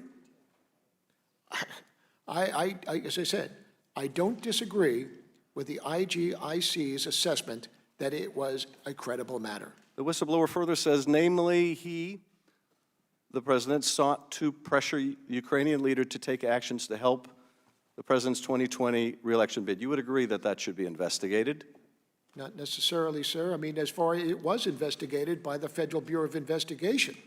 No, it wasn't. Yes, it went to the... No, it said it did the not. Department of Justice concluded that this wouldn't violate the election laws. Now, no one can understand how they could reach that conclusion after the 2 years we went through, but nonetheless, they didn't authorize the FBI to investigate it. You would agree someone should investigate this, wouldn't you? I referred it, if I didn't, I would not have referred it to the Justice Department and to the FBI. Well, then I'm glad that we're in agreement. The whistleblower says they told me that there was already discussion ongoing with White House lawyers about how to treat the call because of the likelihood in the officials retelling they had witnessed the president abuse his office for personal gain. You would agree that that should be investigated, wouldn't you? All I know is that that's the allegation. Right, Sure. and it's credible and therefore should be investigated, right? Well, again, it is hearsay, secondhand information. It should come to this committee for further investigation. Thank you. And I mean, you have it. You have the documents. I just wanted to confirm that we're in agreement that you think the committee should investigate it. The whistleblower also says Donald Trump expressed his conviction that the new Ukrainian government will be able to quickly improve Ukraine's image and complete the investigation of corruption cases that have held back cooperation between Ukraine and the United States. This is the whistleblower citing the Ukrainian readout. You would agree that if the Ukrainian readout, when they're talking about corruption cases, is talking about investigating Biden and his son, and that has held back, the failure to do that has held back cooperation between our two countries, that should be investigated, right? That's of a national security dimension? I don't agree with any of that. I did not agree that it should be investigated. What I said was that I complied with my requirement to send you the documents. Well, The documents have come to this committee, and that it is up to the chair, the ranking member, and this committee members to decide what to do with that information. I'm in no position to tell the chair or the committee to do an investigation or not do an investigation. Okay. I find it remarkable that the Director of National Intelligence doesn't think credible allegations of someone seeking foreign assistance in a U.S. election should be investigated. Let me ask you this. The whistleblower further says, in the days following the phone call, I learned from multiple U.S. officials that senior White House officials had intervened to lock down all the records of the phone call. Do you have any reason to believe that the whistleblower's allegation there is incorrect? I have no idea whether it is correct or incorrect, sir. Someone should find out, though, right? Excuse me? Someone should find out if it's correct, shouldn't they? I don't know if that is an incorrect allegation. I mean, I just do not know. Again, that is the work, that is the business of the executive branch of the White House and the office of the White House. Well, corruption is not the business, or it shouldn't be, of the White House or anyone in What the it. White House decides to do with their privileged communications and information, I believe is the business of the White House. Do you believe that's true even if that communication involves crime or fraud? I'm sure you're aware that Any there's crime or an fraud- exception to any claim of privilege. The privilege can't be used to conceal crime or fraud. As I said before, any crime or fraud or instances of wrongdoing should be referred to the Justice Department for investigation, as I did. The whistleblower further alleges that White House officials told the whistleblower they were directed by White House lawyers to remove the electronic transcript, that is, of the call, from the computer system in which such transcripts are typically stored, and instead it was loaded into a separate electronic system that is otherwise used to store and handle classified information of a especially sensitive nature. One White House official described this act as an abuse of the electronic system. I do not know whether similar measures were taken to restrict access to other records of the call, such as contemporaneous handwritten notes taken by those who listened, and we should find out, shouldn't we? Chairman Schiff, when I received a letter from Michael Atkinson on the 26th of August, he concurrently sent a letter to the Office of White House Counsel asking the White House Counsel to control and keep any information that pertained to that phone call on the 25th. It was a lengthy letter. Michael would be able to address it better, but I do believe that the ICIG, I know that the ICIG has sent a letter to the White House Counsel requesting that they keep all of that information. But you would agree that if there's a credible allegation from this credible whistleblower that White House officials were moving these records into a system that was not designed for that purpose in an effort to cover up, essentially, potential misconduct, that ought to be looked into. You would agree with that, wouldn't you? To the best of my knowledge, when this allegation came forward, this whistleblower complaint, on the 12th of August, I have no idea what the timeline was as far as whether or not the White House, the National Security Council, or anybody involved in that conversation, what they did with the transcripts, where they put them. I just have absolutely no knowledge, nor the timeline of that, Chairman. It is not something that would be under my authority or responsibility. The whistleblower makes a series of allegations involving Mr. Giuliani, cites a report in the New York Times about his planned trip to Ukraine to press the Ukrainian government to pursue investigations that would help the president in his 2020 re-election bid.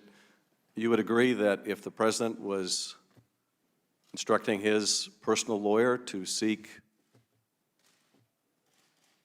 again, foreign help in a U.S. presidential election, that would be improper? I believe Mueller described such efforts to seek foreign assistance as unethical, unpatriotic, and very possibly criminal. Would you agree with Director Mueller that to seek foreign assistance that way would be unethical, unpatriotic, and very possibly a violation of law?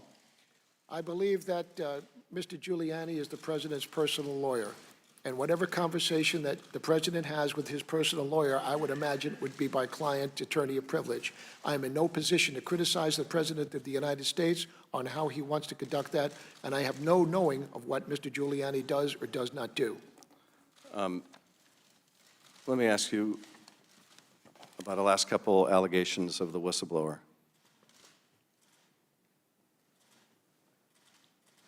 I learned from U.S. officials that on or around 14 May, the President instructed Vice President Pence to cancel his planned travel to Ukraine to attend President Zelensky's inauguration on 20 May. Secretary of Energy Rick Perry led the delegation instead. According to these officials, it was also made clear to them that the President did not want to meet with Mr. Zelensky until he saw how Zelensky, quote, chose to act, unquote, in office. I do not know how this guidance was communicated or by whom.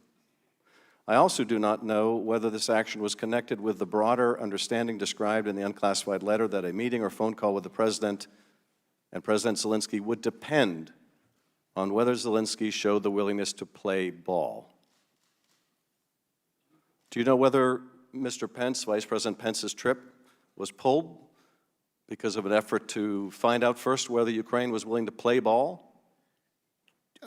Chairman Schiff, no, I do not. I have no knowledge of any of that until this information came to me from the ICIG. I have absolutely no situation awareness or no knowledge of any of those facts. Would you agree that if the Vice President's trip was canceled in order to put further pressure on Ukraine to manufacture dirt on Mr. Biden, that that would be unethical, unpatriotic, and potentially a crime? I do not know why the Vice President of the United States did not do that. I do know what the allegation was within the whistleblower complaint, and I don't know whether that allegation is accurate or not, Mr. Chairman. Finally, the whistleblower says, on July 18, an Office of Management and Budget official informed departments and agencies that the President earlier that month had issued instructions to suspend all U.S. security assistance to Ukraine. Neither OMB nor the NSC staff knew why this instruction had been issued.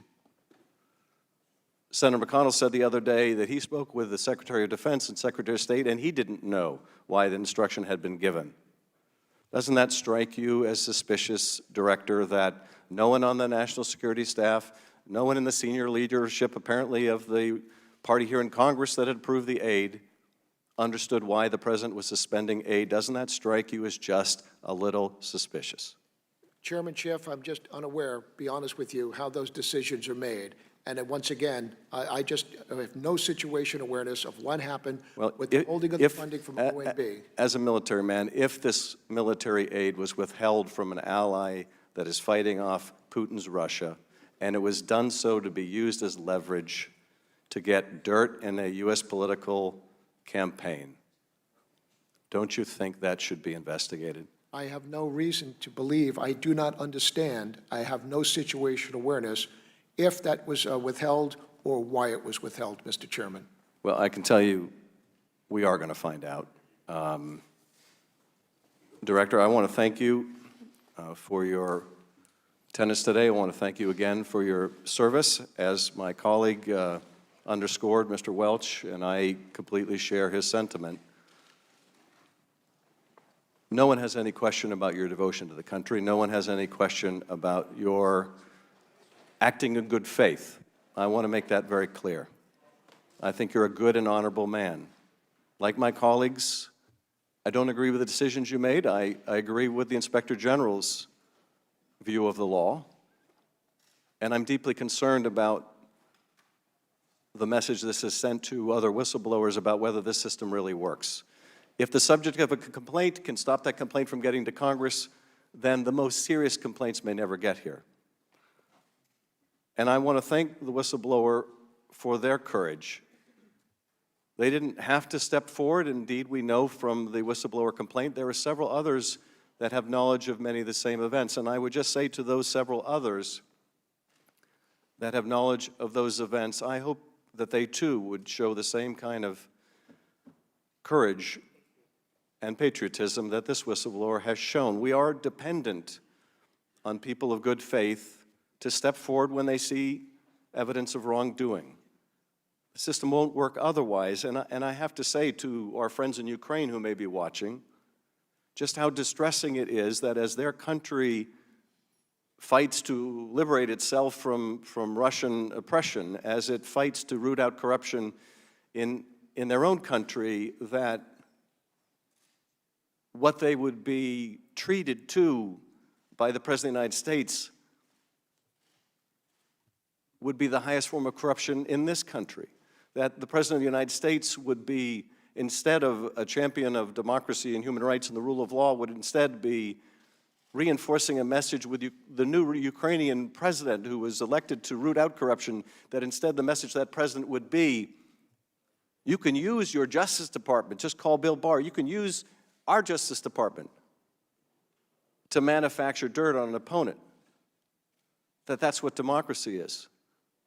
You can use foreign assistance, military assistance, vital assistance as a lever to get another country to do something unethical.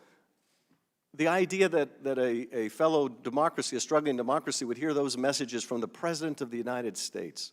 I just want to say to the people of Ukraine, we support you in your fight with Russia. We support you in your struggle for democracy. We support you in your efforts to root out corruption.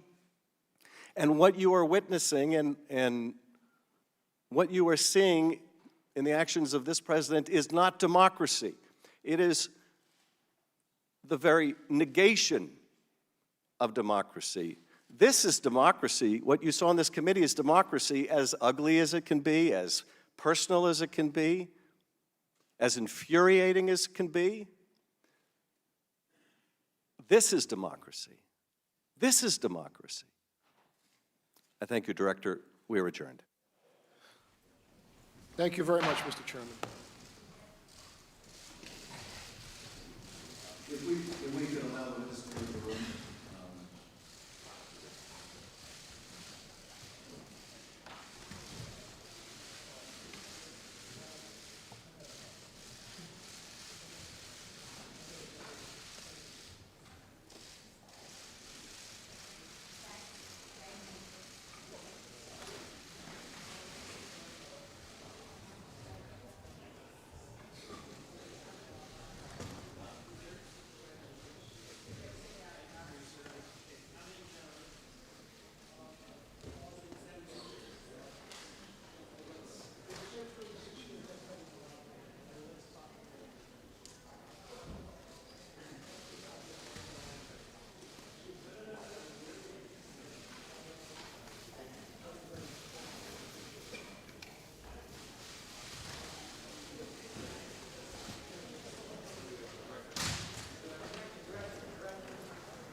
The acting director of national intelligence, Joseph McGuire, wrapping up some 3 hours of testimony before the House Intelligence Committee on the report